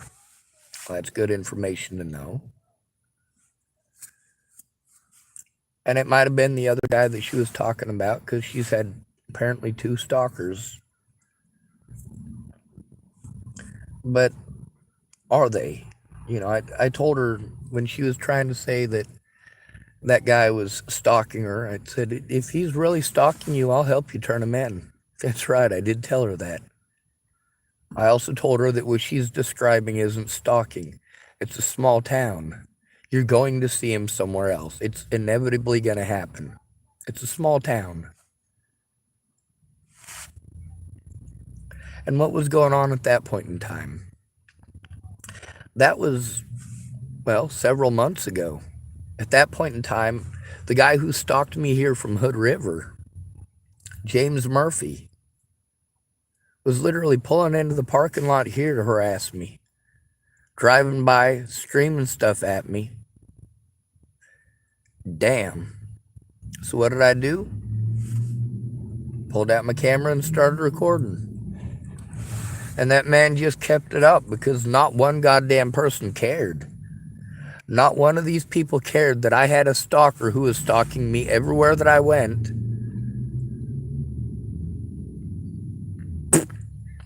See, none of these women have a reason to be uncomfortable unless they're afraid of being held responsible to their own actions. When you go accusing your coworkers of stalking you because they talk nicely to you when they come up and get their coffee, and then you see them at the gas station afterwards, or you see them at Center Market afterwards, or you see them walking down the street while you're walking home, that doesn't constitute stalking. Driving 1,700 miles away from somebody does not constitute stalking. Telling someone, hey, what you're doing is harmful and it's hurtful, that's not stalking.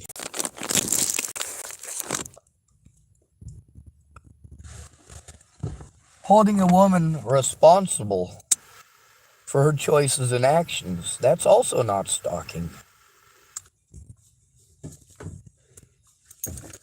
The fact that the guy she was saying was a stalker is the one that came and talked to me this morning. That's just cute.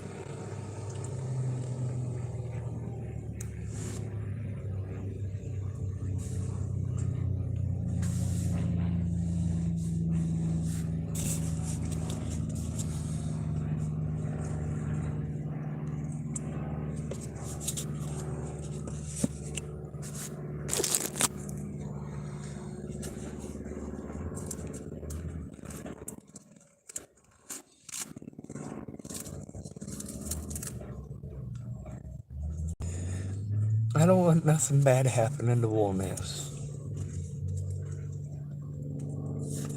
I don't want nothing bad happening to Krista. I don't want anything bad happening to Eric. When I bring up the issues that I have, it's because they're real issues. This isn't, oh, I'm uncomfortable because somebody that I work with who talks nice to me was walking down the street when I was walking home. Yeah, that was actually the situation with Krista and talking about Eric stalking her. He had said something nice to her that morning when he got a coffee or cup of water or something. And then after work, she had seen him apparently walking somewhere near her route to go. I think she was heading to the church after work, actually. And, maybe she was talking about it in a joking way, maybe not. It didn't seem at all like a joking way. And I did tell her, if he's actually stalking you, turn it in. Actually turn it in. I'll help you turn it in. But the stuff that you're describing, that's not stalking.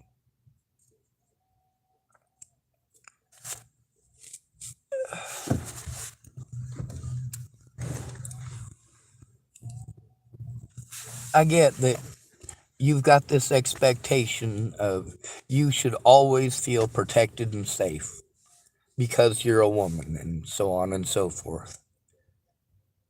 If anybody confronts you about something that you did wrong, you are immediately going to play victim and gang up on a man. And that's the thing about this morning. This isn't a perpetrating act by Sean Schwartz. This wasn't Eric committing some atrocious act. This is literally one woman wanting special privileges and special treatment and feeling like she is owed that. And of course, when you stand up to a woman who is bullying you, or who is, how do you use that? How do you explain that? What's it called when you use somebody else to bully? Like say your ex is done with your BS and he kicks you out. So you go get a new boyfriend and you try to convince that new boyfriend to go beat up your ex. What do they call that? I know there's a word for it. It's just not coming up in my head right now. Now, one thing you might have noticed in my videos, I blame a lot of stuff on women. I blame a lot of stuff on men.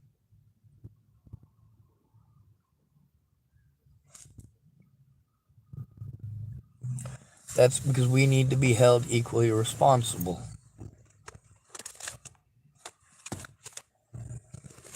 If a man isn't allowed to feel uncomfortable with being actually physically assaulted, actually stalked,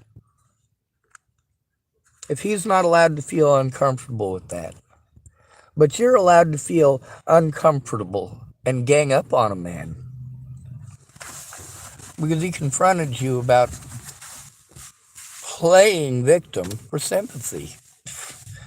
No, that became way too popular. Way too many women have learned that that is a way for them to get attention. Oh, the other girls are getting more attention than me. I'll play victim. That lady who was talking about being the queen of being choked out.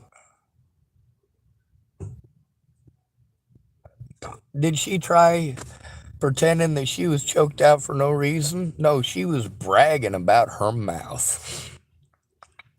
That woman was proud of her ability and willingness to speak up, even if it was going to get her choked out. And she admitted that, yeah, she was pushing for it. How many times have I said that about me? Well, I have 7 extra holes in my body for exactly that reason.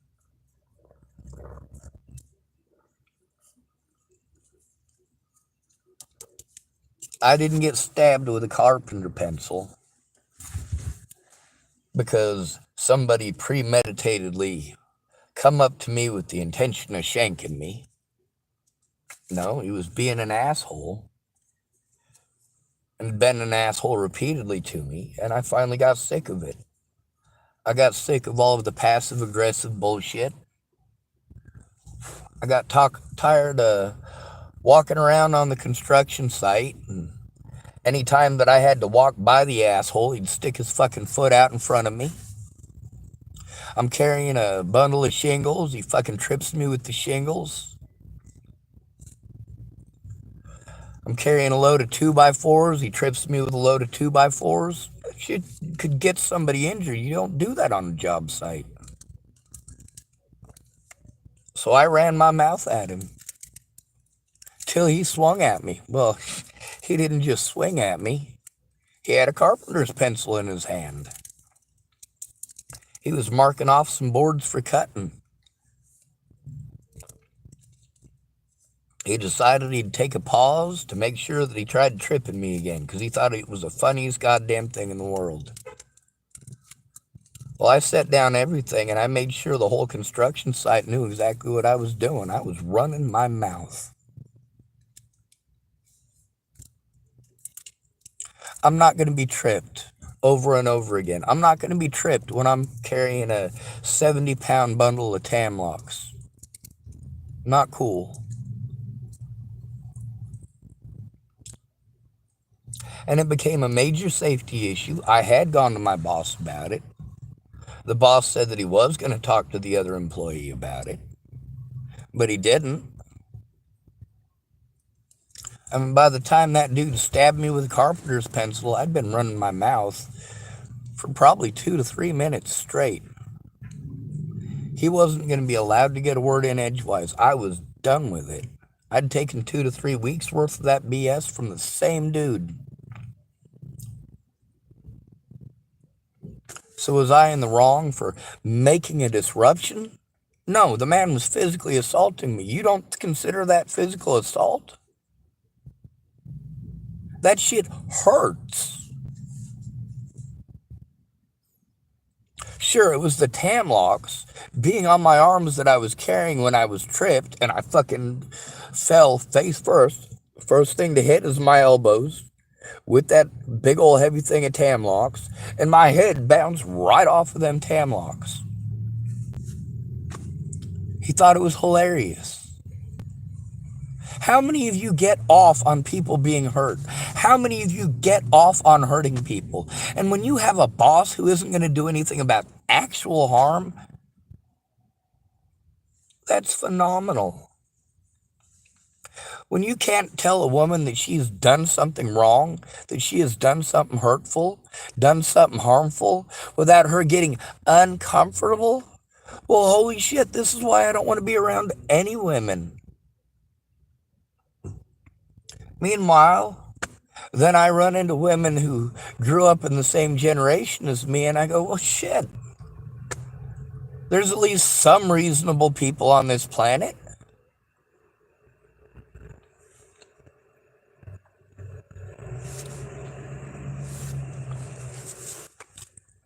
Women from the 1980s are some pretty badass women.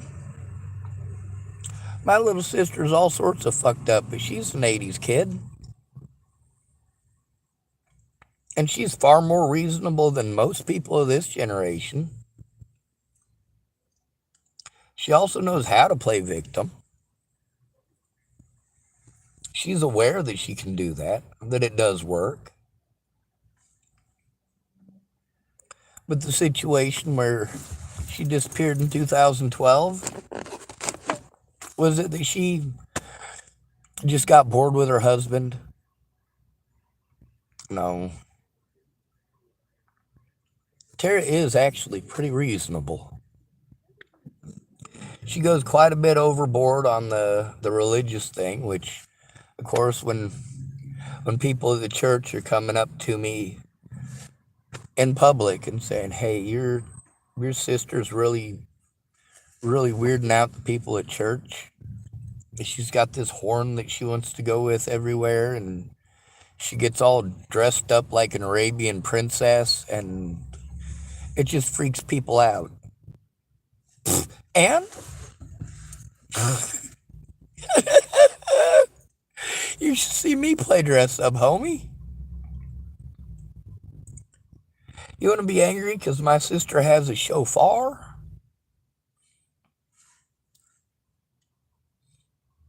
This is what my mom raised her to be. And then my mom complained about it. My mom didn't like that my sister has a different set of religious garb that she wears. At my grandma's funeral, my mother's complaints towards my sister were about her dress. And her complaints about all four of her offspring is that she wanted normal kids. Ew.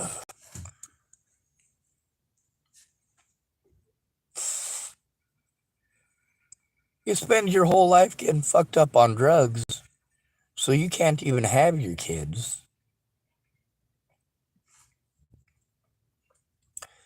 You pride yourself on being a weirdo, and then you complain that your kids aren't normal? Lady, we grew up in the system. Tara and Michael were spared the rod more than any of the rest of us. Me and Eric, well, we lived long term in the system. Eric probably spent half of his time between the ages of 5 and 18. He probably spent half that time in group homes, foster homes,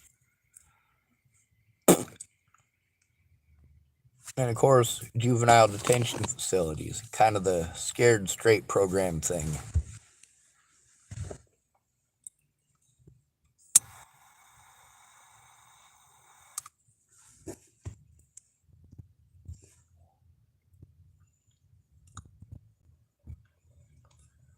I have to go to the internet because the standard channels and standard options are not open to me. Now, how many people at the Safeway have tried to make exceptions for me? Quite a few. How many of them have given me instructions if there's an issue that I have followed? Quite a few, and I do follow those instructions. Now, when somebody is uncomfortable with me, without knowing who it is in specific, and having verification in specific of who at the Starbucks is uncomfortable, well, I don't want to be around them. That makes me uncomfortable.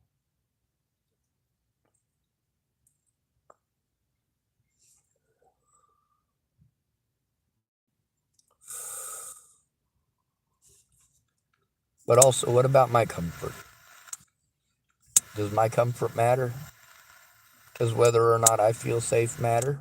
Well, to some degree, I have to say yes, it does.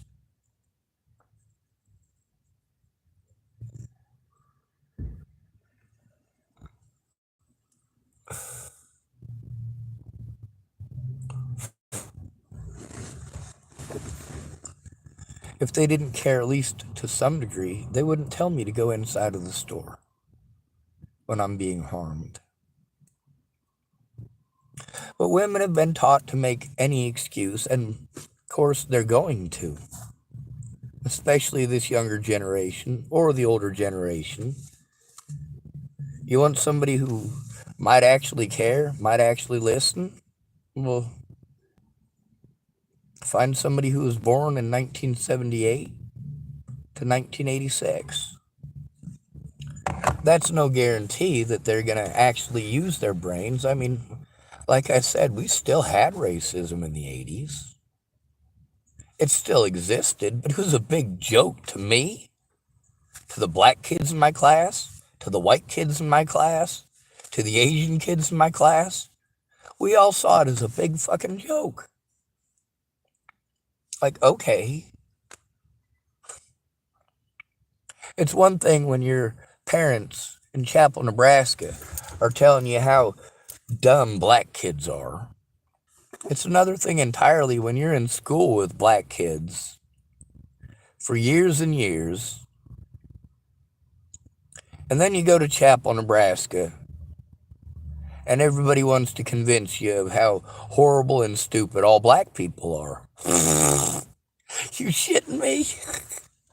I know actual black people. I've met black people. When I told people in Chapel, Nebraska that I had friends that were black, how fucking astonished the looks on their faces went. Oh my god, you talk to black people? Yeah. I talk to white people too, obviously. Why? Is there something wrong with that?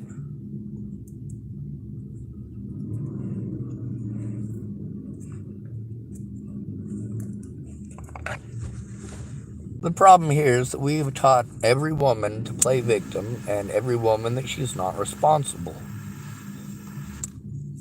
That's what we've taught them.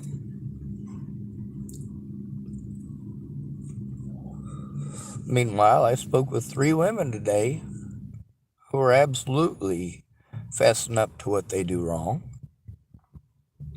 fessing up to their part in situations.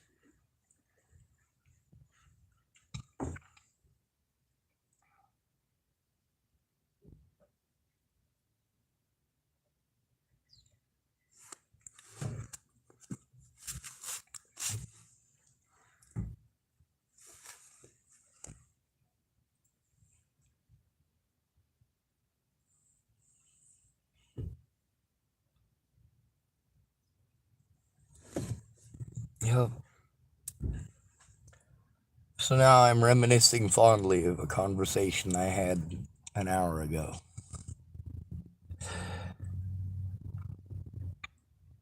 It wasn't a bunch of youngins and old folks getting all butthurt about every single thing the other person said.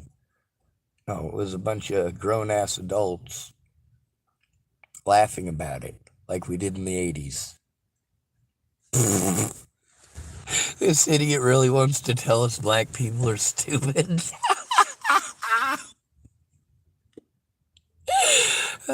Dude, I know black people. How many black people have you met in your lifetime?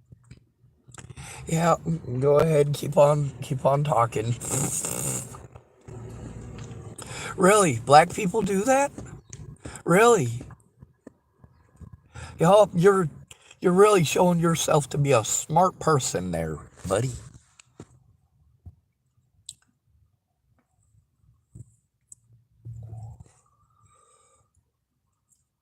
Whereas I'm uncomfortable with being assaulted repeatedly and actually stalked, women are uncomfortable with being held responsible for their own actions and their own decisions.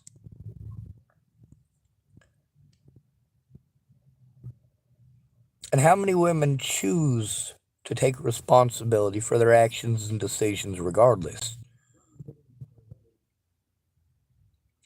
Well, I could name off almost half a dozen women who work here at the Safeway.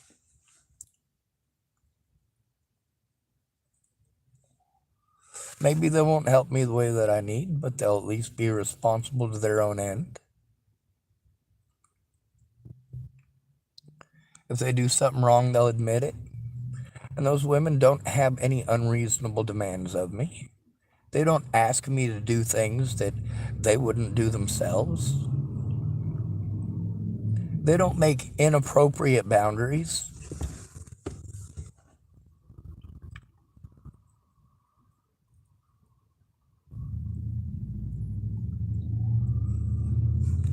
Now, I already know that there's a situation with Mary that's been ongoing. I don't know what her shitty attitude's been for. But I do know that she started putting on makeup again a couple of weeks ago and started being a little more bright and sunshiny.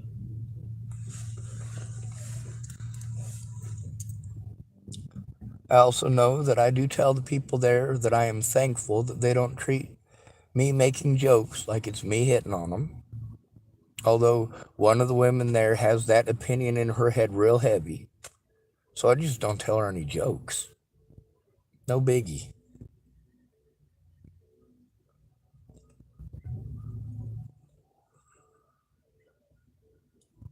When women have any hint of being held responsible, the first thing they're going to do is pack up like vicious hyenas.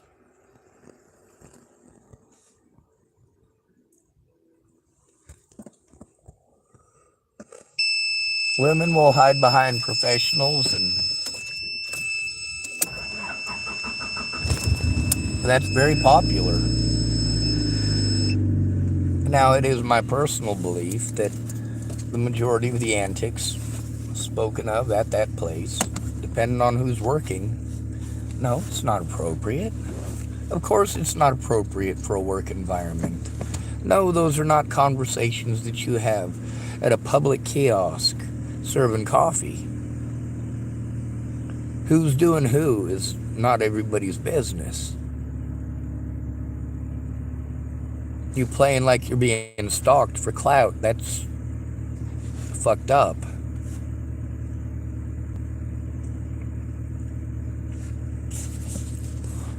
If I'm actually being stalked, and I tell you that I'm being stalked because this is what I've been instructed by you to do, and I come in and tell you, and all of a sudden you want to go off about your stalker,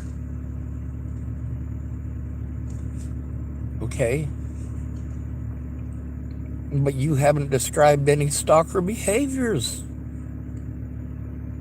You can't follow the instructions that we were taught in the 1980s because girls will get offended. They'll feel uncomfortable. When a woman does something wrong, you're not allowed to say she did something wrong.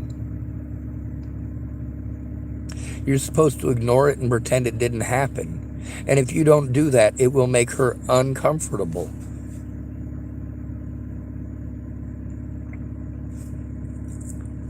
When I try to turn in my predators, I'm trying to turn in my predators safely, which I cannot do alone.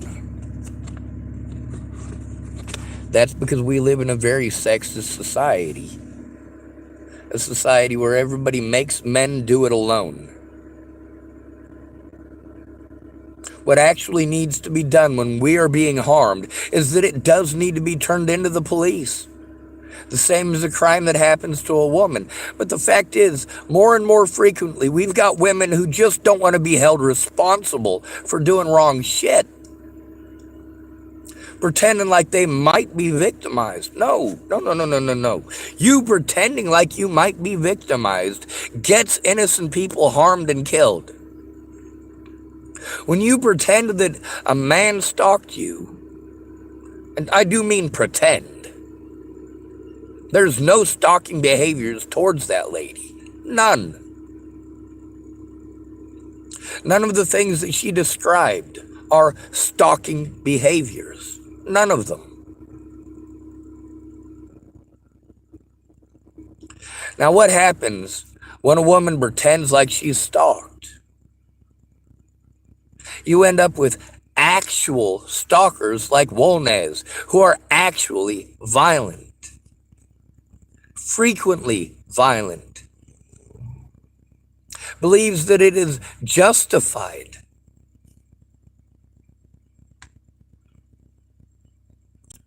Now, if Eric or that other customer ended up getting harmed by Wolnez because Krista wanted to say they're stalking her, do you think those guys would like it very much? If Andrew Wolnez did that to Krista at the soda machines, and she went in inside and said, hey, some guy is starting shit at the machines, trying to pretend that I'm a pedophile and a rapist, a murderer, doing drugs, would they do something right away? That's a very valid reason to be uncomfortable.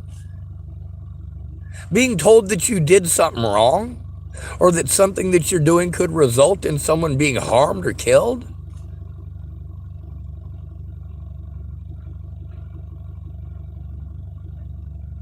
And yeah, that could result in people getting killed. I did tell Krista that.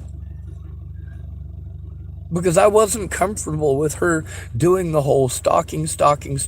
And what happened? She saw a guy that she works with when she was walking home from work or walking to the church from work. So what? He's not allowed to walk in public?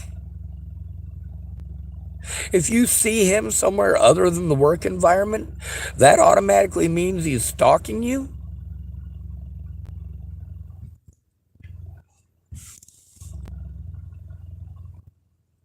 Not cool. It does make me chuckle that the guy that she was saying was stalking her is the one that came and talked to me today. He said, I'm not kicked out, I'm not ejected from the property or anything, and regardless of that, I'm not going to be able to feel comfortable here. I'm going to have to be afraid that if there's any moment here that is unaccounted for on my phone, that's a moment that any one of these people, because apparently it was a group of them, well, if you're uncomfortable, just tell me, I'll leave. That's not a problem. The way he addressed it was far more appropriate. It was far more civil. Civil, that's the key word right there. He spoke to me civil. He pulled me to the side and spoke to me. We went outside and he spoke to me like I was a human being. He did treat me with respect and civility. He didn't try to bully or berate or chastise or talk down to me. Now, as far as what's uncomfortable, well, I don't see how any of that would be uncomfortable for any decent human being, any responsible human being, or anybody who was raised in the 80s. Those of us who were raised in the 80s know to stuff that shit. That's drama. It's horse hockey. We've also learned through modern science, including polling, that women tend to thrive off of negativity, whereas men thrive off of positivity. Of course, you're not allowed to be positive with men anymore. It's not popular. And that's one of the major issues here too, is popularity.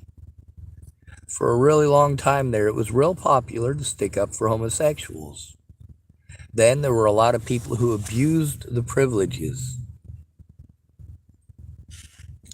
who we gave equality, but that wasn't good enough. If somebody tries to harm you because you're gay, I'm going to stick up for you and I'm going to defend you. That's not a problem. If you start shit with somebody and then you want to play victim, oh, poor you, you're a homosexual, you were targeted for being a homosexual. No, the fuck you weren't. You were being an asshole. And you're lucky you didn't get your ass beat. If you're a homosexual and you get your ass beat because you're a shit-talking little bitch, you got your ass beat for being a shit-talking little bitch, not for being a homosexual. Beating up a homosexual is not a hate crime. Beating up for being a homosexual is a hate crime. This is why nearly every homosexual that I know, when they try starting a fight, will immediately start playing on the, oh, it's a hate crime for you to beat me up. No, it's not. No, it's not.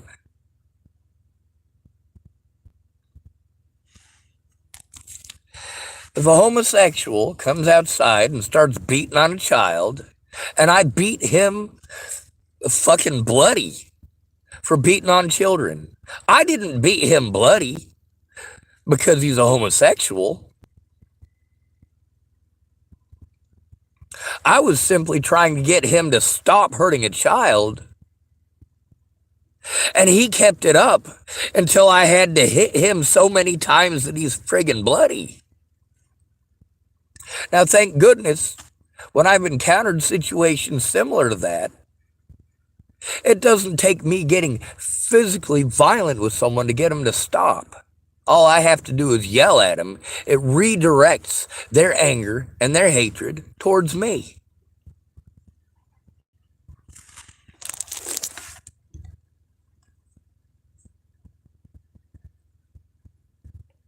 I'm not going to play victim. Now, women will make any excuse. Any excuse. These are superficial and fake people. They're not going to have good lives. They're not going to have good relationships. They're not going to get the best of the best as far as, well, dating goes.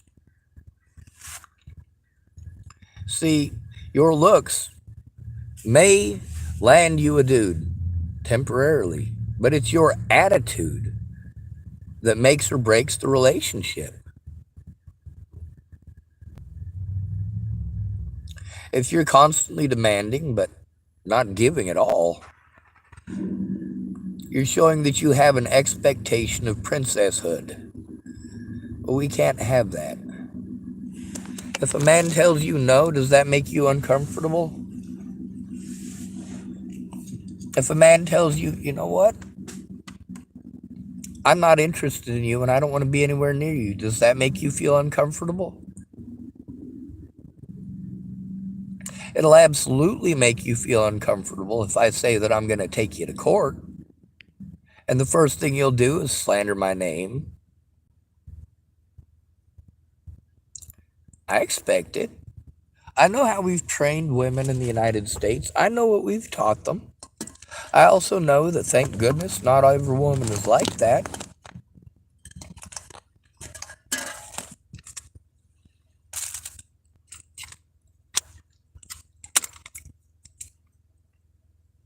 Oh,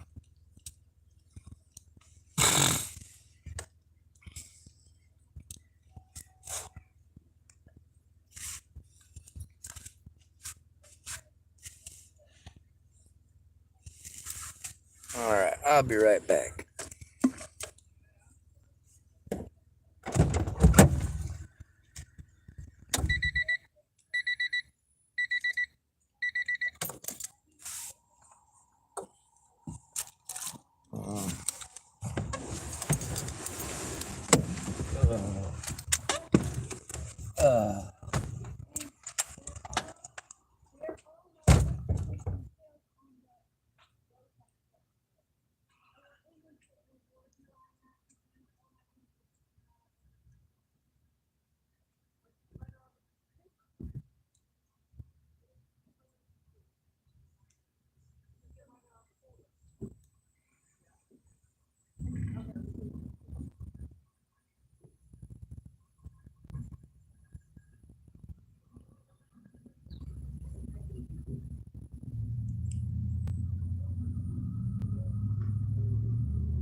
I was talking about that yesterday. I was like, CBS and I was going to school with them. Well, it's all over my Medicare. He's like, what did you do?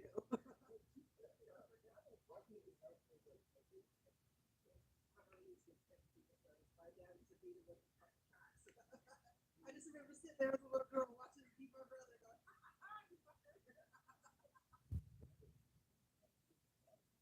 it's so hard.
My son took a baseball bat and tapped my back with it. I called the hospital, so there's like a big deal. There's that upper bit too. You get back in the back down again.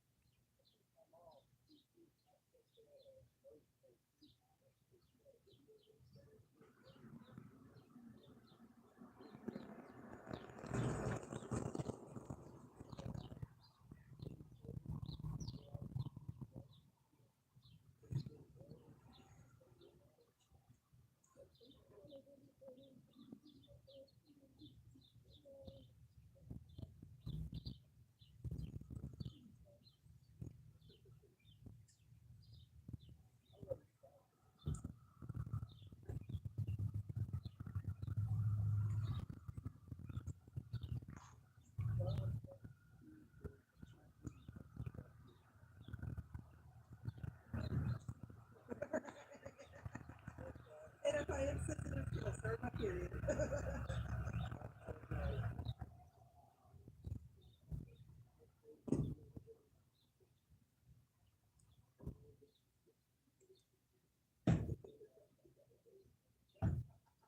You don't want to voice that. You don't want to die today, shall we?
Goddamn, those women are a fucking riot.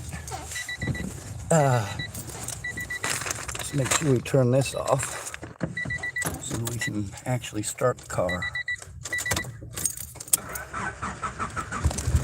All right, got it. So what are we gonna do now? Well, I gotta take a couple layers off because I'm getting hot and I'm having chest problems.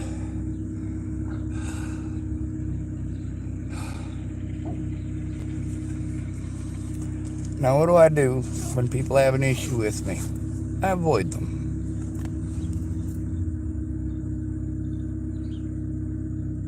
Now, this right here, these situations are exactly why men commit suicide.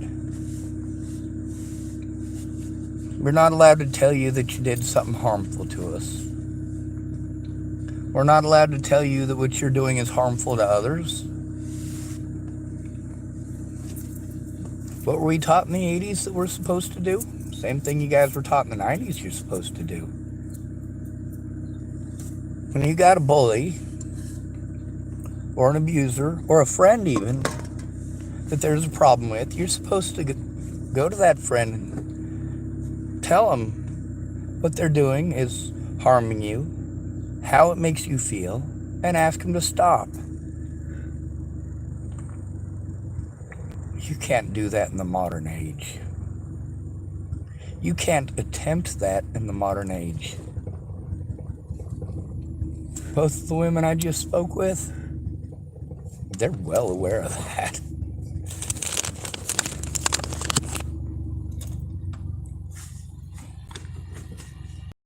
Ain't none of them out to get me. None of them are out to destroy my life. Many women, their intention isn't to destroy a man's life. It's to alleviate any wrong that they have done. And to alleviate, here's the main thing psychologically for women. They want to appease themselves and appease their own conscience, and they do it differently. They're taught to. Now, when Krista was talking about being stalked, I told her, hey, if you are actually being stalked, turn them in. If you're actually being stalked, then turn them in. Don't run around telling everybody he's a stalker if he's not stalking you. If you're just uncomfortable because he's not attractive, an unattractive dude made a joke or said something pleasant to you when you were serving him coffee. He didn't say anything about wanting to touch your vagina. Didn't say anything about wanting to take you home and have his way with you. He didn't follow you through town when he saw you when he was walking. You know, when you call a man a stalker, and we can't tell if you're joking or not, and you're keeping up the stalker thing for several days, yeah, that's going to freak people out. They're going to go, hey, something probably needs to be done. But a woman is taught to complain until somebody volunteers to do something. Well, as a man, we got to do the same thing. We can't ask for help. What happens when we do? Oh, well, maybe later, maybe this weekend, maybe after I'm done drinking with my friends on Friday night. Well, you might be done drinking with your friends on Friday night by the time you call me, but you're still going to be drunk by the time you call me. That's not helpful.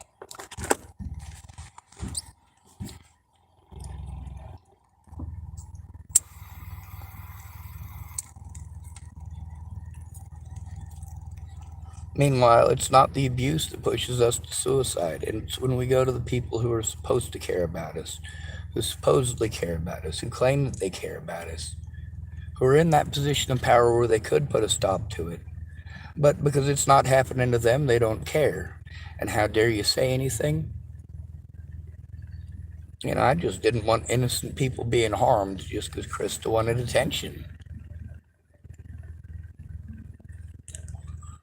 And, you know, don't get me wrong, all right?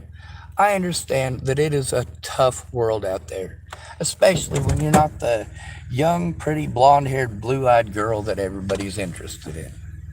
I understand sometimes you want attention too, and you have to fight a little harder to get it. And sometimes when you see people giving a woman a lot of attention, you know, that pretty girlie who's being stalked, or even a guy who's being stalked, you go, oh, well, you know, maybe if I'm being stalked, then I'll get some attention and people will look at me and care about me. And maybe they will.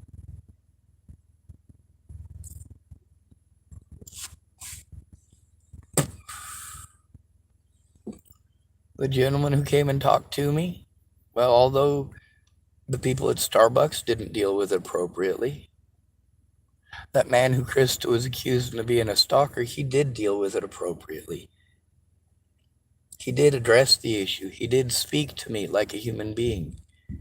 And although he didn't give any specifics, he really didn't have any specifics to give.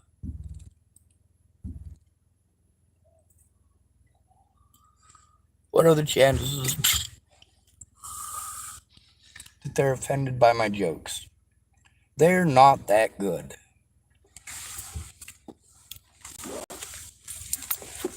Now, I understand with Mary, you know, there's a possibility that being pregnant is part of the reason for her attitude.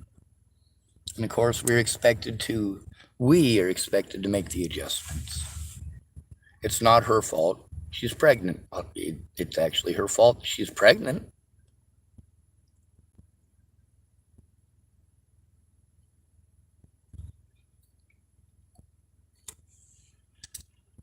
That's certainly not my fault.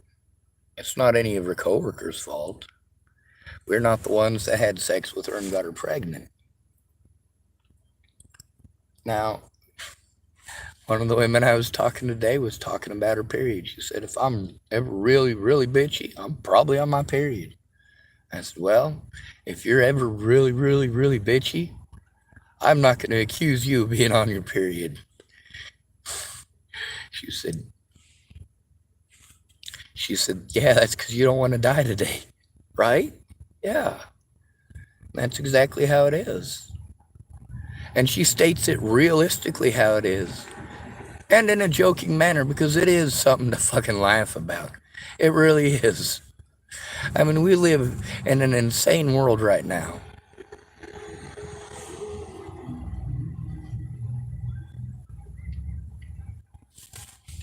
How many of these homeless people out here give me problems? Most of them don't, ever. Some of them kind of look at me funny because some of my predators have talked to them. Do they come and approach me and ask me what's up? No, they just mind their business and go their own way. They know how it is out here. They know how the drama gets started, and they know how easily that drama can result in dead bodies. It's a unique perspective from people who have had to live a kind of hell that well, you're lucky enough not to have to live through. Thank goodness.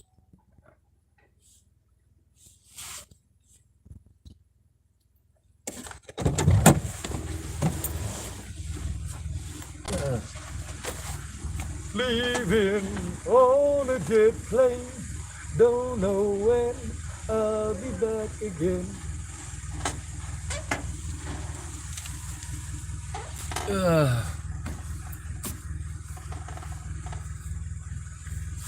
There it is.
All right. Now, one of the things that I do talk about often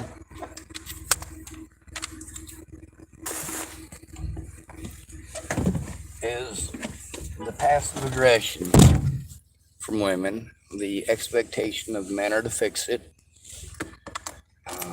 Between a woman telling you that she's uncomfortable with something, or you getting blindsided first thing in the morning by a male manager, you're probably going to get blindsided. If a woman pretends that something bad might happen, we're all expected to drop what we're doing right now and address the issue. When a man's actually being harmed, actually being stalked, we get to listen to a whole bunch of people telling us stories that are half true at best.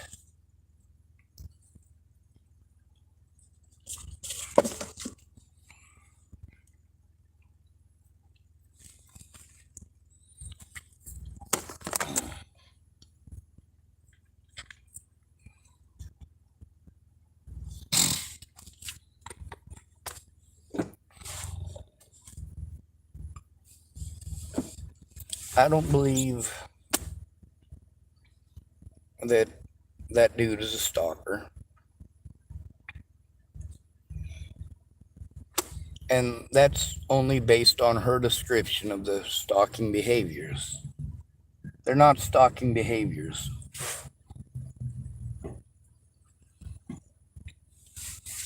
If somebody happens to go to the same place as you to get gasoline, or happens to be walking down one of the same streets as you at some point, maybe it's even something that happens every day. Maybe every single day while you're walking from your work to your home, you see the same guy that you know from work, and he's walking north-south while you're walking east-west. Well, there's a possibility, since you run into each other about the same time every day, but it's not like he's going north-south, and once he sees you, he diverts to go east-west and follow you. That's not what she described. It's not like he's yelling at her and demanding her attention. That's not what she described. And this is what they do at the Starbucks most of the day, depending on who's working. Some people, well, they do act more professional than others. When you get three very unprofessional people together, it becomes a very unprofessional environment, because then you've got a Starbucks where you've got three people that are talking about a bunch of drama, a bunch of personal stuff, a bunch of things that doesn't belong at the workplace. This is one of the things that many CEOs are getting fed up with. They're having to hire women who are only coming into the work environment and creating a disruption for that work environment. And who do you go to as a woman? HR, human resources. So there was some women who were complaining about a man who worked with them. And when they go out and do extracurricular stuff, this guy doesn't give them the attention that they feel they deserve. He doesn't talk about anything other than work. If they try to talk about something other than work, he changes the subject back to work.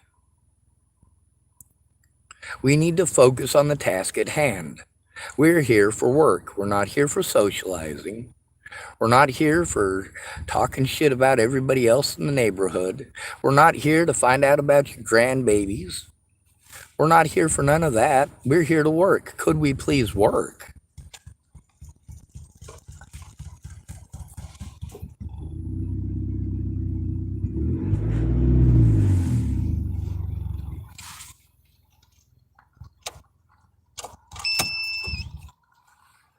And the answer is, of course we can. Now, these women, apparently this man had been 27 years old, and this girl was 24 years old. And she was wanting to ask somebody for advice on what to do about this guy that, well, if he had been ugly and unattractive, they wouldn't have cared that he's not going out with them to the bar. Even if he is expected to go out with his coworkers and have a drink, he doesn't socialize with the women at all. He says pleasantries like, you know, have a good night, have a good evening. But he doesn't engage in idle gossip. And when you are in a hostile work environment, which it very often becomes when there are women working there, what makes it hostile is that those women who want to talk about a bunch of personal shit instead of focusing on work, it very much becomes it's like an AA meeting, except you're getting paid for it. When you're hired at Starbucks, are you hired to make drinks or to man bash? Are you hired to make drinks or are you hired to start drama? Starbucks safe place policy doesn't just extend to homosexuals or even customers. That safe place policy is also for the Starbucks staff. But if the Starbucks staff are creating an unsafe work environment, that does need to be addressed, such as the unsafe situation and unsafe work environment at the Starbucks down by the Denny's. Now, there was one day that it was really, really, really bad. And it was only one day that it was really, really, really bad.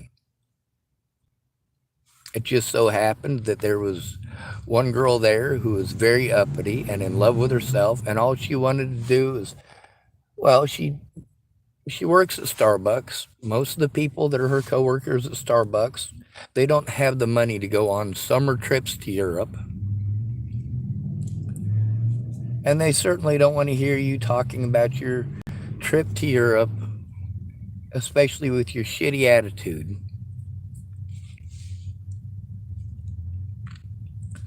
But there was one of the managers there, and she's not nice at all. Like, she's very straight-faced.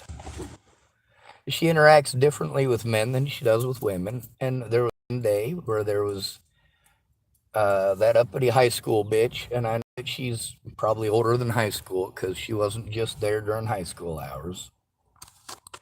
But when it's her and that one specific female manager and one other employee, it just made it so that that entire day was a very toxic and scary mess.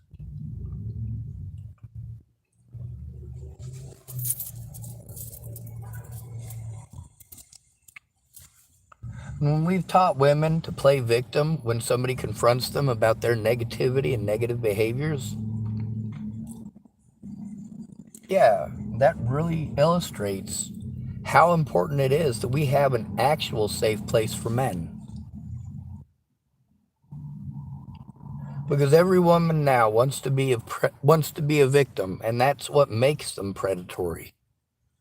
It's a popularity thing. Now you're popular if you're more victimized than the next girl, or if you can play more victimized than the next girl. When it became a popularity thing,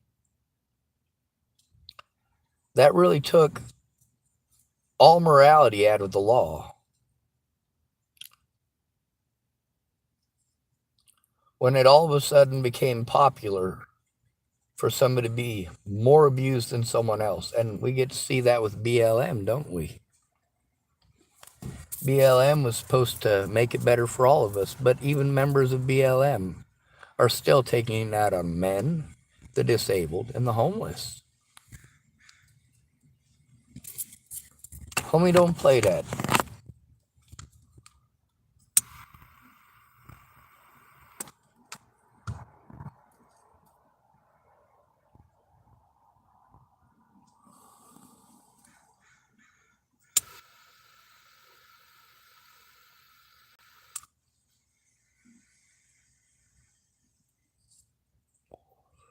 Yeah, I smoke cigarettes, I admit it. I tear the filter out.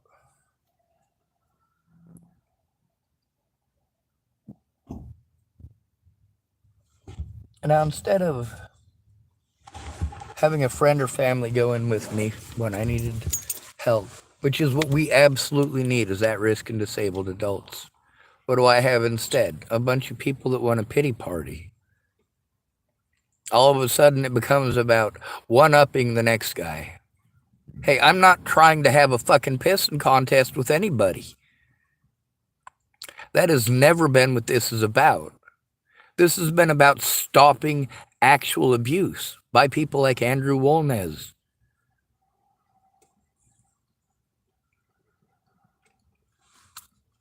And that abuse stops by doing something right away. Not, oh, I'm not actually interested. I don't actually care. Oh, I didn't see it. But you know what? That shows you don't care.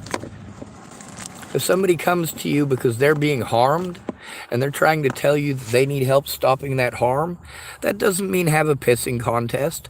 That doesn't mean talk down to them. That doesn't mean pretend one of your coworkers is stalking you.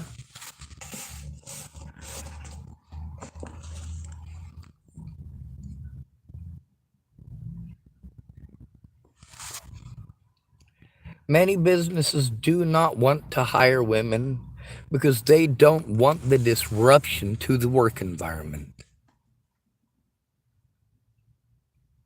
I've worked construction sites where we have had women on board who are very good goddamn workers.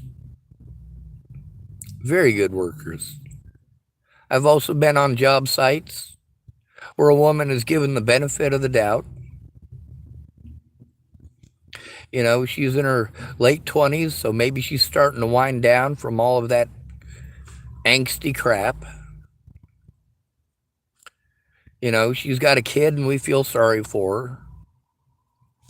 Maybe she'll work out. Maybe if we give her a chance, maybe she'll work out on the job site. And then the first day, she shows up in the most form-fitting outfit that she can with makeup on her face and her hair done up nice. And you're like, well, I don't know why you spent 4 hours doing that. You're going to have to put on a hard hat. And I don't know how many times those very same women who actually begged for the job, and the boss was like, hey, I'm going to tell you honestly, I've had women work for me before, and it usually doesn't work out. I'm going to tell you honestly because I'm not going to try to bullshit you on this. A lot of women, when they come in here, they all of a sudden they're surrounded by a bunch of men. They're the only woman who's there, and they eat up the attention and they love the attention. And next thing you know, we have a job site where nothing's getting done because we've got some woman who thinks that her job description is to be the entertainment to my workers. We can't have that. So all of these women are getting this speech before they're even going to work. They're getting this speech at their interview where the boss is saying, hey, I'm actually kind of scared to hire you because of many bad experiences with women in construction. Many of them don't last their first day. Most of them quit by noon. Most women will quit their first construction job by noon on the first day. A lot more of them are fired right after lunch on the first day because of a disruption to the work environment. Because rather than all of these construction workers who have to measure and cut, they have to retain that information. They have to mark it down. And this is very important. If they screw up that material, you have to replace that material, and that costs money. If we have somebody who can sit down, mark out that 2x4 needs to be cut out to a certain length, and he's got to knock out 20 of them of the same exact length, that's his job. But then he has to continually stop what he's doing. He can probably do this. He can probably measure out these 2x4s, him and the person who's assisting him, because you're running a tape. You run the tape along it, you mark it, you cut it. Run a tape, mark it, cut it. Run a tape, mark it, cut it. And you can do that with 2 people running a tape and a saw and a carpenter's pencil. You can cut those boards in about a minute, minute and a half each, if that. But when you've got someone who is talking about all of their personal life, like, you can't focus on what you need to do. You need to remember these numbers in your head. You get to a part where you got to measure and cut something a little bit different angle, but you can't stop and think about what you're doing because somebody on the job site isn't shutting up about their personal life. On a construction site, your personal life doesn't matter, it doesn't exist. If it affects your ability to work, then you need to take care of whatever is going on in your personal life that is preventing you from being able to work.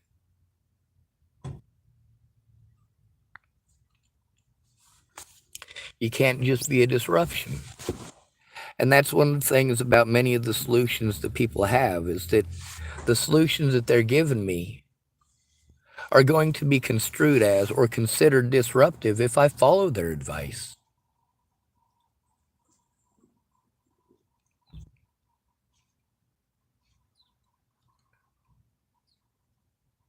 Just the way it is.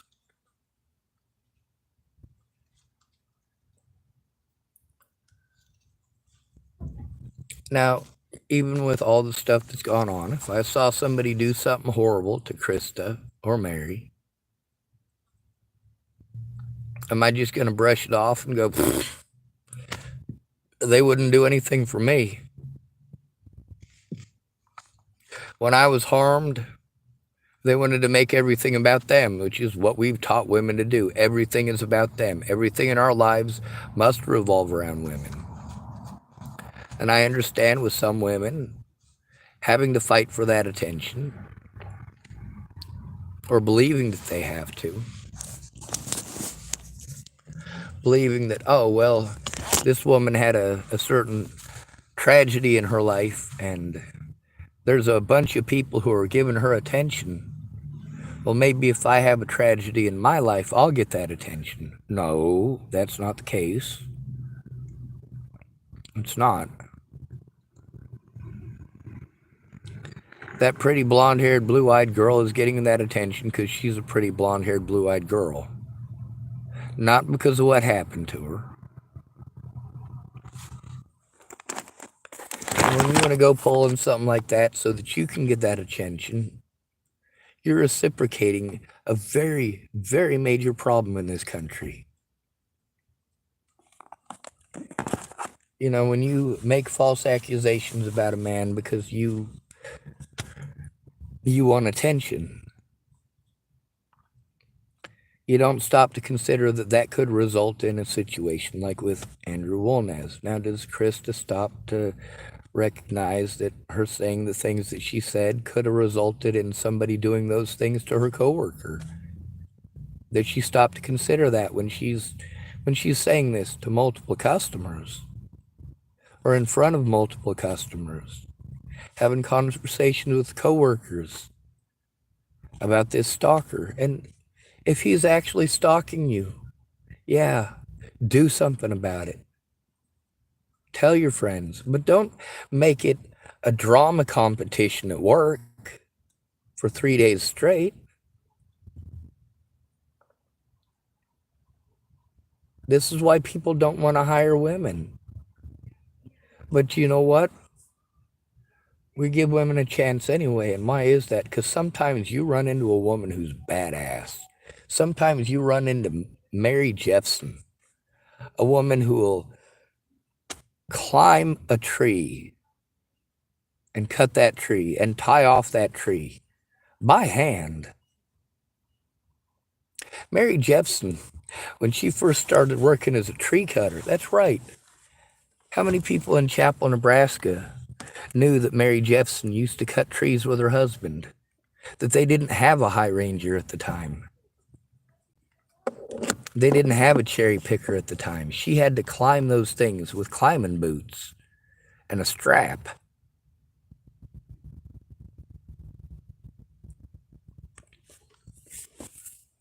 Sometimes you end up with a badass woman on the job site like Pam Martindale, who knows her shit. She's excellent at management. She's excellent at the book stuff. Also knows construction.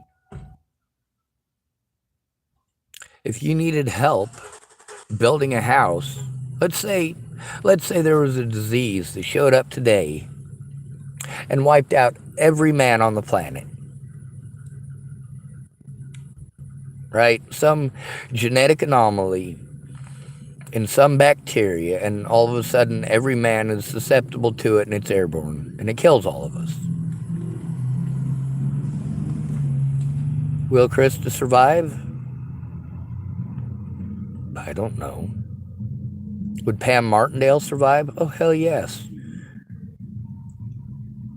Most of the women in Chapel, Nebraska would have to go to people like Mary Jefferson or Pam Martindale, because there aren't very many women in Chapel, Nebraska with actual construction experience.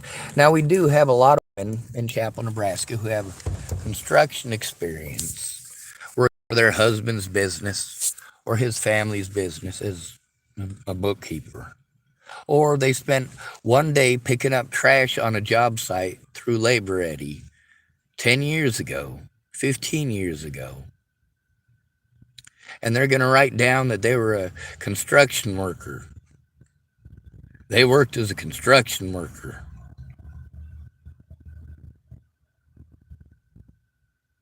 No, you didn't. You picked up trash on a construction site. You didn't build anything. You don't know how to build anything. A lot of women that I know who did jobs like that, I'll later on hear them talking about spending months and months working at a job site that I was at for the entire time. I remember these women. I remember their first day. I remember that day being their last day as well, that they couldn't handle it by the end of the day. But then later on, they're wanting to argue with men, tell men they know better than men because they're construction workers and they work construction and they know about real work. No, you don't. You didn't work. You didn't work out. You did show up and you did do some stuff. You also complained the whole time and complained about your personal life and very much made a big mess of a construction site. No, that's not a construction worker. That's a nuisance. Meanwhile, how many officers have told me, well, you should probably go tell them that you got a problem first? Well, actually, I did. That's part of the issue here. Officers want to send me back to people who are predatory and tell me I need to ask them to stop. Would you try asking them to stop? Yes, I did. No, I'm sorry. You just need to man up. I got real police work to do. Thank you very much. Yeah, no, you don't care about assault. You don't care about assault, especially against homeless men. But you do care if somebody steals a candy bar from the grocery store. That doesn't mean that those police are doing this because they care about the employees who called. It's because Safeway is a major company that brings in money. It brings in revenue to this town.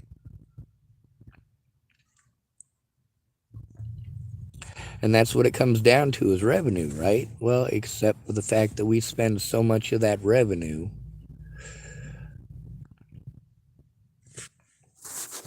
on harming victims.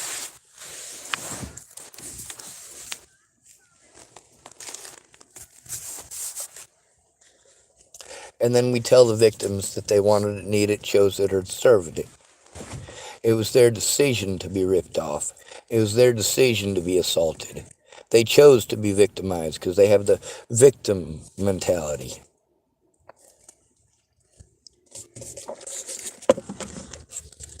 It's not a victim mentality.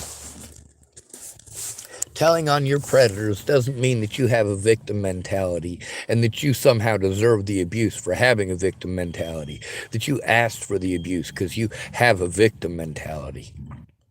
No, when somebody victimizes you, it's for a reason. First of all, it's because they think they can get away with it.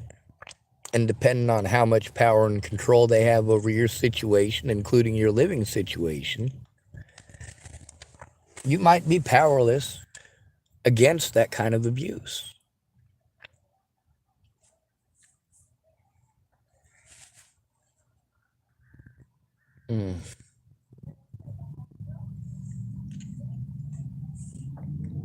Anyway,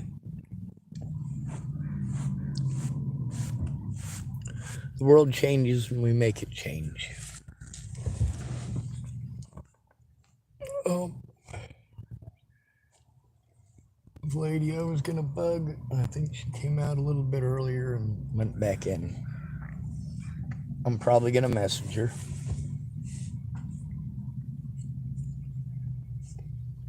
It doesn't take a rocket science to realize that none of the women that I interact with here, and none of the men I interact with here, are going out of their way to destroy my life. It's pretty obvious that none of them have that as an intention. It's also obvious that when you play victim because you're uncomfortable with a man who sets boundaries. You're uncomfortable with people saying that you did something harmful, that something that you are doing and continue to do is harmful. You know, it's one thing when you're not aware of it. If you're not aware of it and you don't realize how harmful you're being, that's kind of understandable. Now, what are the chances that you don't understand that?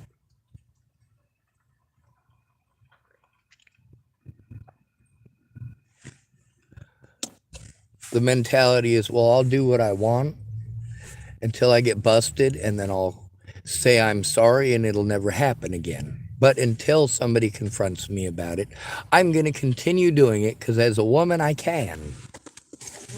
A man has to be worried that he will go to prison if he tells a woman no. If he sets boundaries with a woman, it's not acceptable. How dare he? And we cannot tolerate this. This is getting millions of people killed.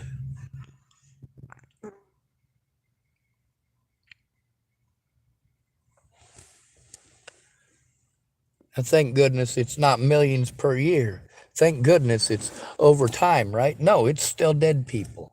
And it's still happening, which means the numbers continue to go up. All right, did I kill myself a fly? Nope. Shoo fly, don't bother me.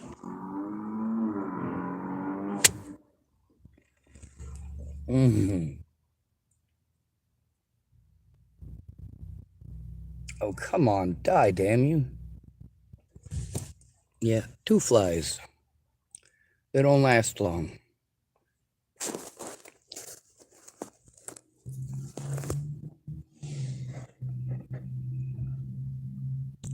Yep, that's 2 dead flies for you. When people say Sean Schwartz wouldn't hurt a fly, like hell I wouldn't.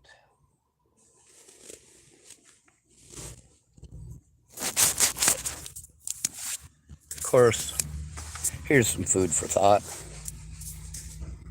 Let's imagine that purgatory.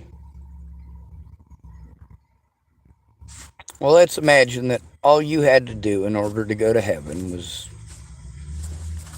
serve time in purgatory as every fly you ever killed.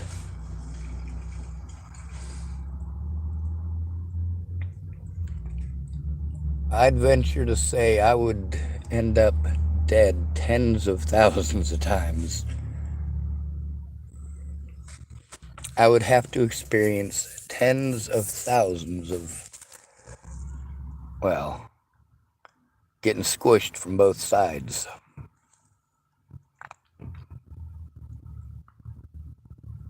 Hell, I don't think that'd be much fun. Especially since a lot of those flies don't die from getting slapped like that. They're just stunned, and they'll still crawl around on your hand, and you have to squish them.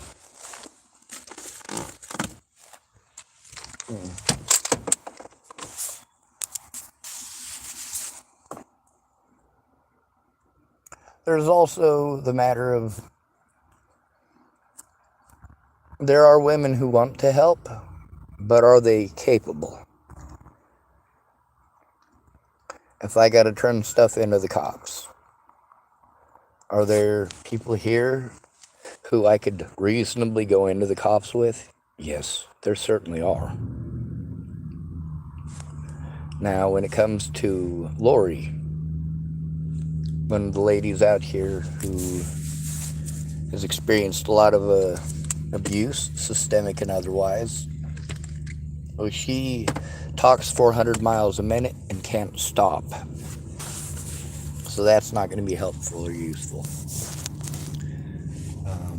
Jennifer, she talks very fast too, but there's also the chance she might,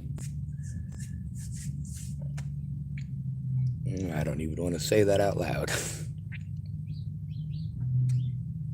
But Lori means well. She absolutely means well. And Jennifer also absolutely means well. She doesn't mean to send me into a panic attack when she's talking about cutting Andrew Wolnez's throat.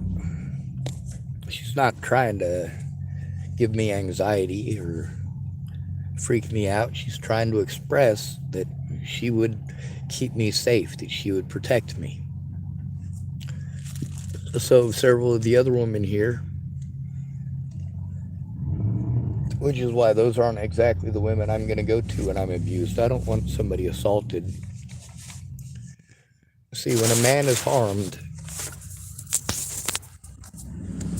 we're not allowed to turn it in. And the more easy we are to victimize, the more likely people are to be victimizing us. If we're smaller, less attractive, alone, these are all things that increase our chances of being taken advantage of, increase our chances of being assaulted, being harmed.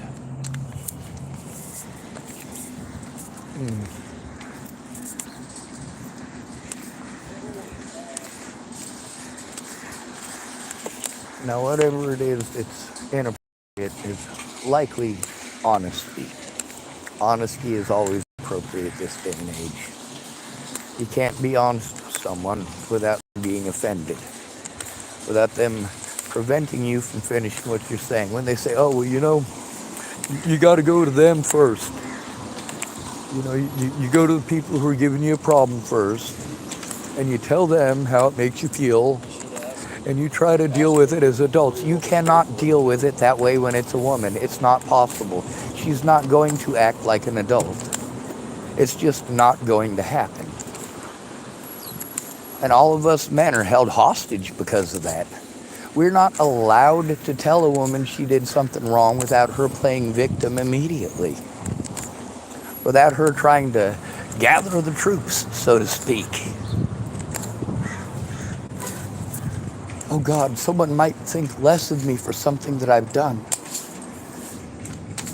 Well, us girls gotta stick together. Okay, you stick together over there and I'll avoid over there at all costs.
I would like $2 worth of flat lights. Well, there's a couple.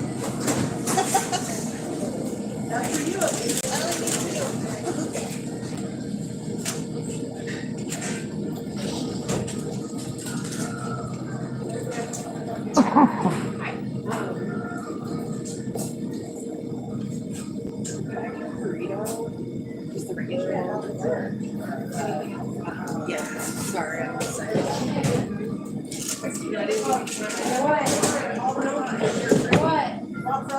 It's my stomach.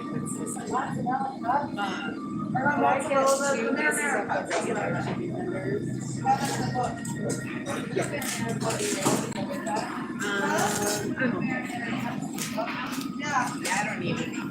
I'm gonna eat it while I drive. So there's no way. Oh, okay, so it's not like a little. I think I never ordered it. Oh, okay, that was from the cheese sticks. Okay, you got it.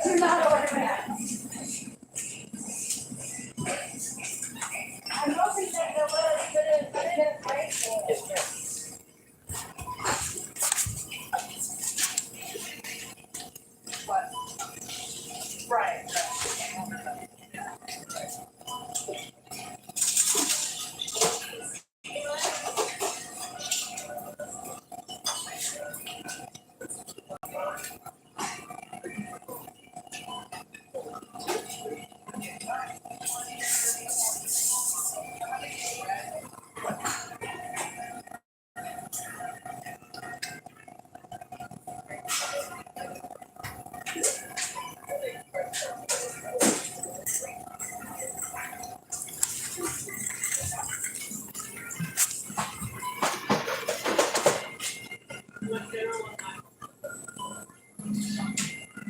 All right, everyone, you're standing to be checked out. And walk away. I have the 2 bags. Okay.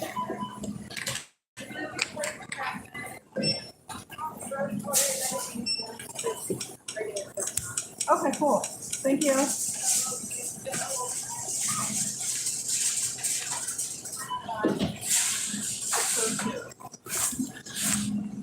I forgot. You've done so much stuff today that I forgot you were doing what I'm supposed to be doing. And what I was supposed to. Right. Have a good day.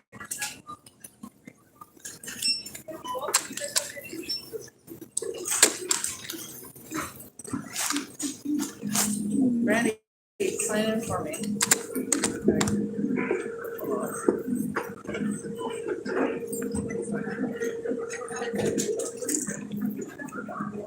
Just a minute, Sean. I have to wait a whole minute. 1 whole minute, possibly 2.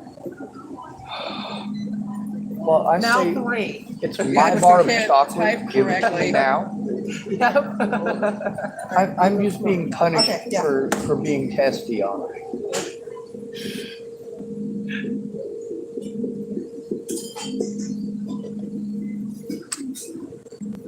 Okay, 211.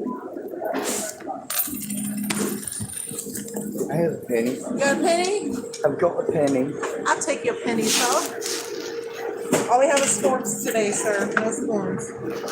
That's right. I wasn't feeling like cuddling anyway. Will be kind of fun to eat rice with the pork. Oh yeah. Hey, have a good one. Yep. Oh, could I get Soy. 1 soy and 1 sweet and sour? There you go. Okay.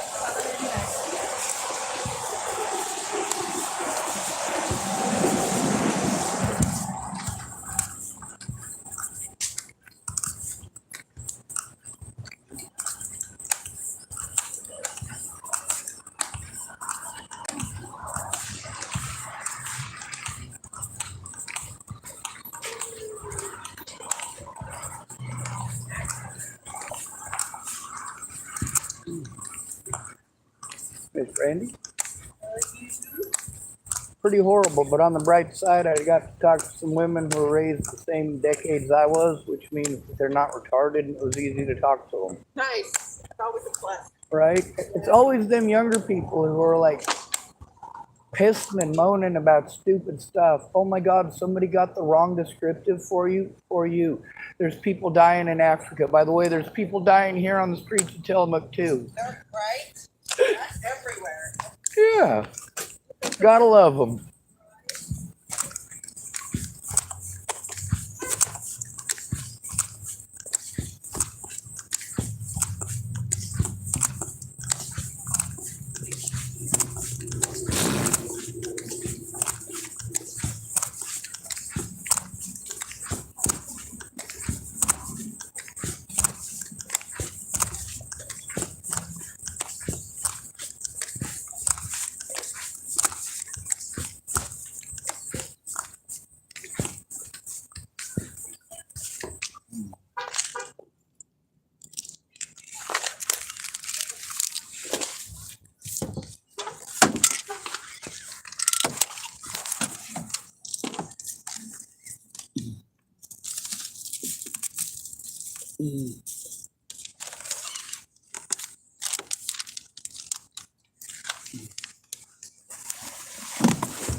All right, so there is absolutely zero people here that I have the ability to hate. I hate the action, not the person. When you become a person who commits the same act over and over and over again, then I do have to do the intelligent thing and remove myself from your life. Not like you're losing much. All you get out of me is free jokes. In most of these cases. Or for some of these people, a springboard when they're complaining about their boyfriends, husbands, fathers, mothers, family lives, personal lives. This is something that is very much taboo in a man's world. We're not allowed to go to work and complain about our personal lives. It's not socially acceptable. For us, when we work in an office building setting, we're not allowed to make it office gossip hour. It's not going to be accepted, not by our bosses, not by our coworkers. Nobody's going to accept it. But then we have environments now where we're expected to accept it. We've also got a lot of women who are not okay with it, who see it every day, who work with people that are very much like that. A lot of women that I know who have to work with other women, their biggest complaint is that they have to work with other women. Now then, of course, when you get a bunch of women who grew up on the south side of the tracks, you could have a lot of fun in a work environment. Now, some people have been offended because I say things like, I like the company of sassy fat women. Well, how dare I? That's body shaming and it's sexist and what else? Whatever. The fact is, it's fun to be around somebody who's realistic. Realistically, if you're pretty and people always treat you like you're pretty and you get a lot of the perks because you're pretty, you're kind of clueless as to what it's like for everybody else.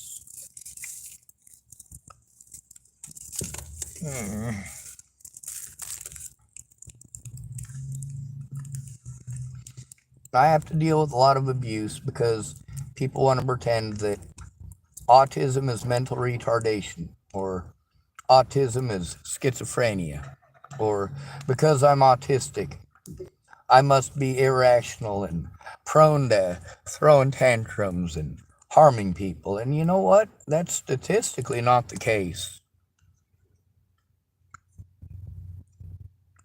See, this shows exactly why it is that we are at risk to begin with. It's your assumptions and your bias.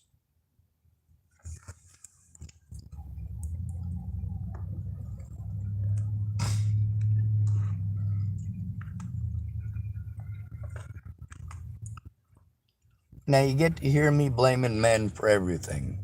You get to hear me blaming women for everything. You also get to see that I don't go running around promoting violence.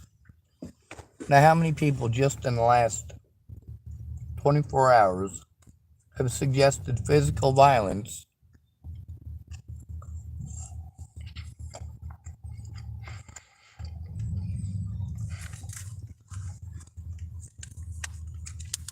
Well, there are 7 women recorded just on my channel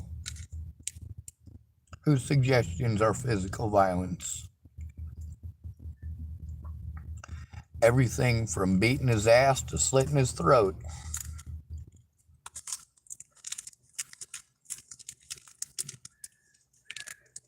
We've also taught women that it is okay for them to be ultra-violent. And ultra-violent, there's a description for that is very important. Ultra-violent is people who jump to violence as a solution every time.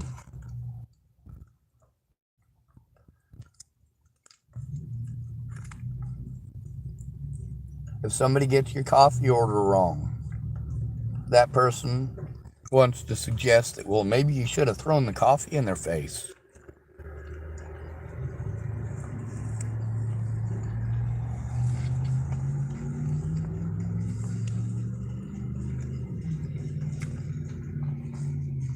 You say, I'm being stalked. And she said, well, you should run her over with your car.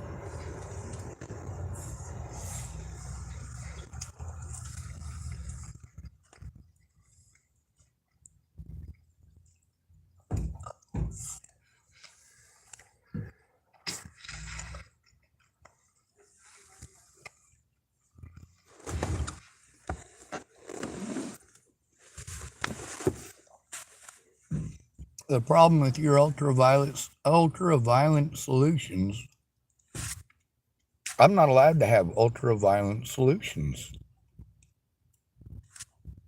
I'm even harmed if I speak up about how ultra-violent solutions are wrong.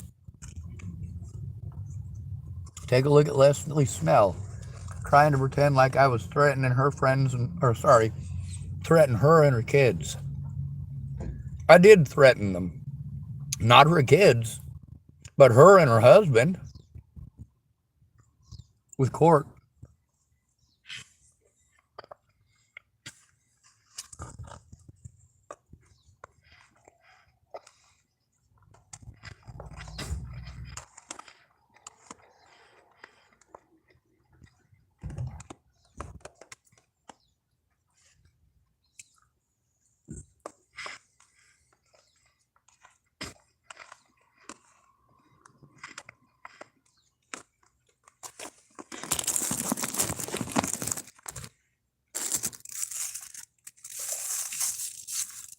So what am I going to do if I see one of the ladies who works at the Starbucks here out in public? I'm going to go the other way. Whether she's one of the people who's complaining or not, I can't risk it. There's also the fact that Krista wanted to pretend that one of her coworkers was stalking her, and one of the customers was stalking her, when in neither of those cases was that actually the case. Now, Krista's the one who kept telling me to come to the Starbucks here at Safeway. She's also the one that keeps telling me to go to the First Christian Church. I do as she asks. She's my favorite employee there at the Starbucks here. just because she's the most familiar, but that doesn't mean she's the most moral.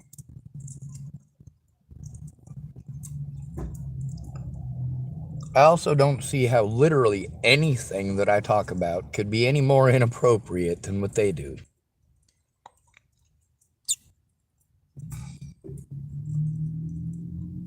Although most of the time it's just personal business that just doesn't belong here to work. A lot of times it's highly inappropriate stuff.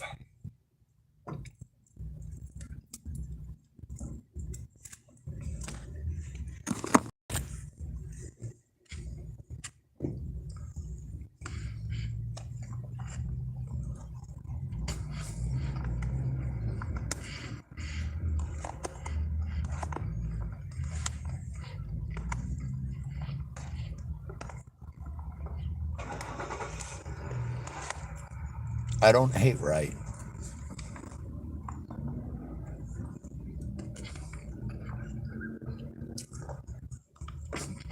Mm-hmm.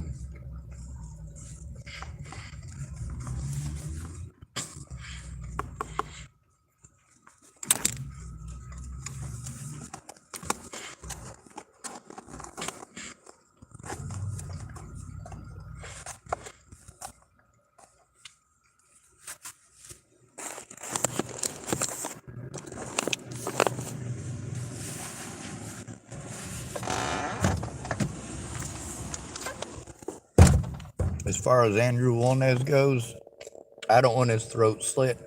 I don't want him shot. I don't want him stabbed. I don't want him beaten up. I don't want his balls removed. I don't want his skull bashed in. I don't want any of the things that these women have suggested that I do. I don't want to do any of them. Meanwhile, it's not just women suggesting that.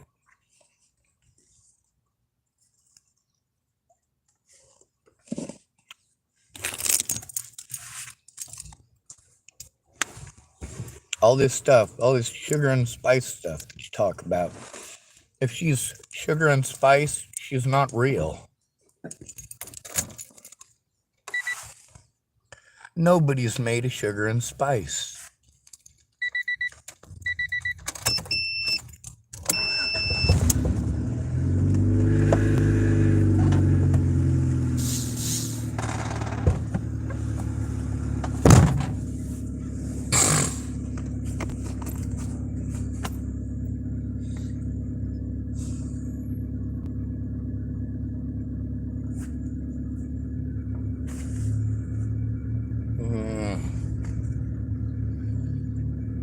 Well, this is a pretty goddamn long video, so I'm probably gonna have to end it. It's got the stuff with Eric in it. It's got some stuff with some of the other people here, but really, we got stuff going all the way back to the first time I ever went to church here in Tillamook.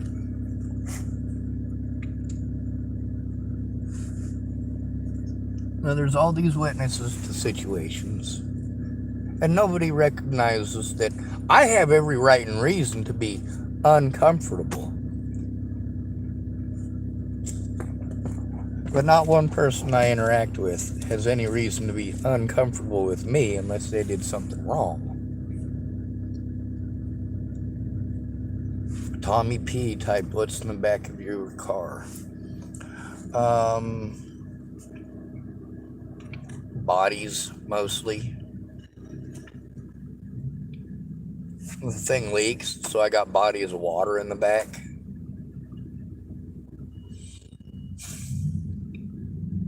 Got a lot of plastic bags to collect it, so there's bodies of water on plastic bags. There's also a lot of garbage.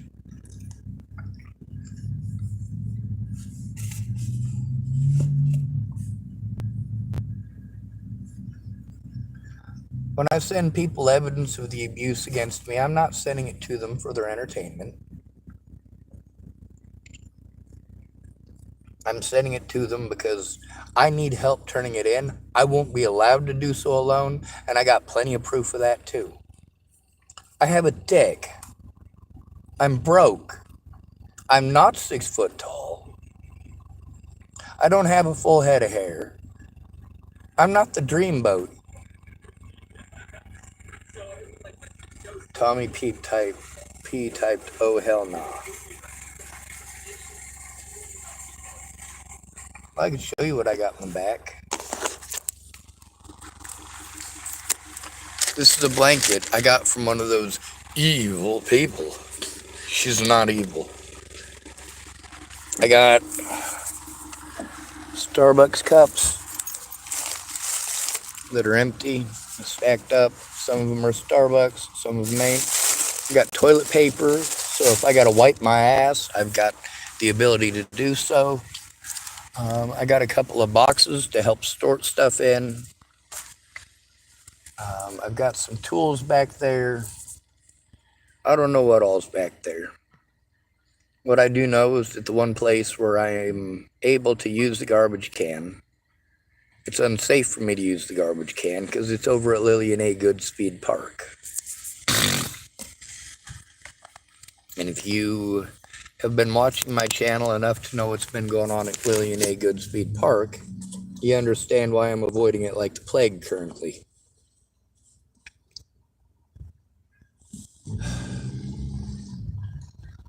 People have been patient with the drug addicts in this town and their drug use.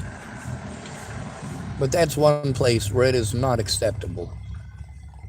We cannot be allowing that at kids' parks. This is a skate park. It's got a playground. It's got a skate facility. It's got a walking path. It's got some open fielded areas. It's got porta potties.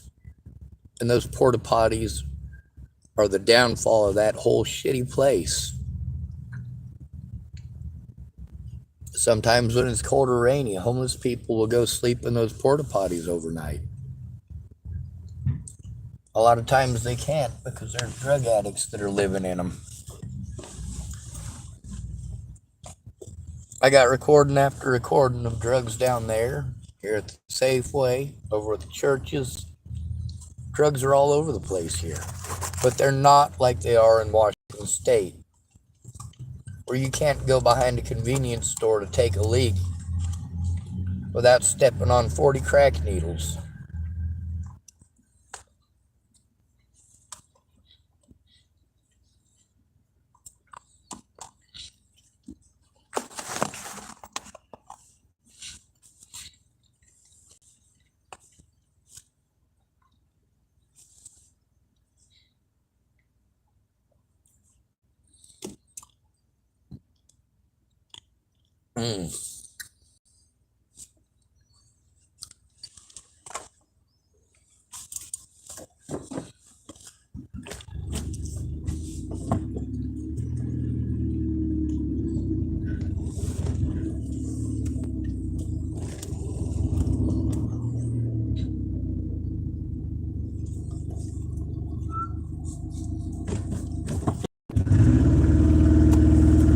After I get relocated, I'm gonna turn off the video and try to post something in the description that I had planned on posting up before.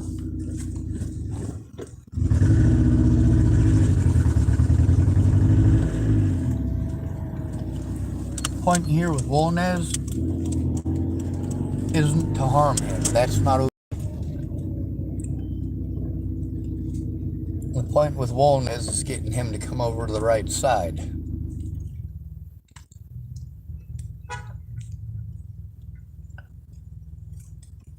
If he's really that adamant about people like that, he ought to be totally on board with turning those son of a bitches in.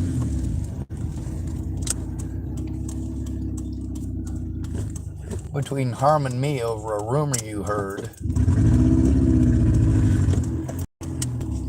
and actually putting away a bunch of child molesters, well, he should be totally down with helping to turn in these goddamn child molesters. And I believe most of you should be too. See, when people talk about what they do to a child molester, what they think they should happen to a child molester, yeah, but you're not going to do any of that shit. The least you can fucking do is help a victim to turn it in so your dumb ass doesn't get raped, molested, beaten, or killed. God bless America. Oh shit. Is that the car that went through the museum?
Looks like they're trying to take a nap.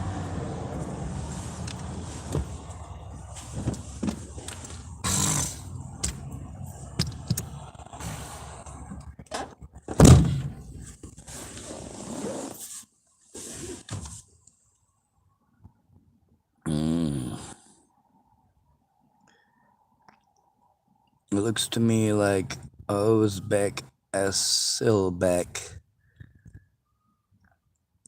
put a globe pointing at Africa, the Middle East, and lower parts of Europe and western parts of India. I don't know if that's just the natural picture that it pops up with when you do a globe, but I'm not real in on the little symbol thingies. I don't know what they're all supposed to mean. Anyway, those people are taking a nap, so I was gonna possibly offer them some assistance if they needed it, but you see how impossible it is for me to get to sleep some nights, most nights.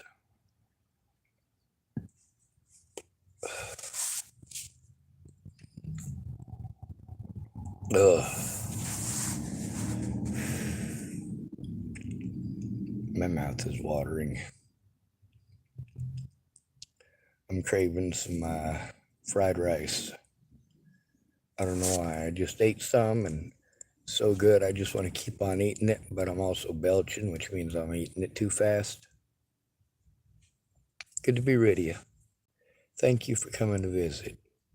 Stay out of trouble or don't get caught. Remember, you are your brother's keeper and your sister's keeper too. And no victim left behind.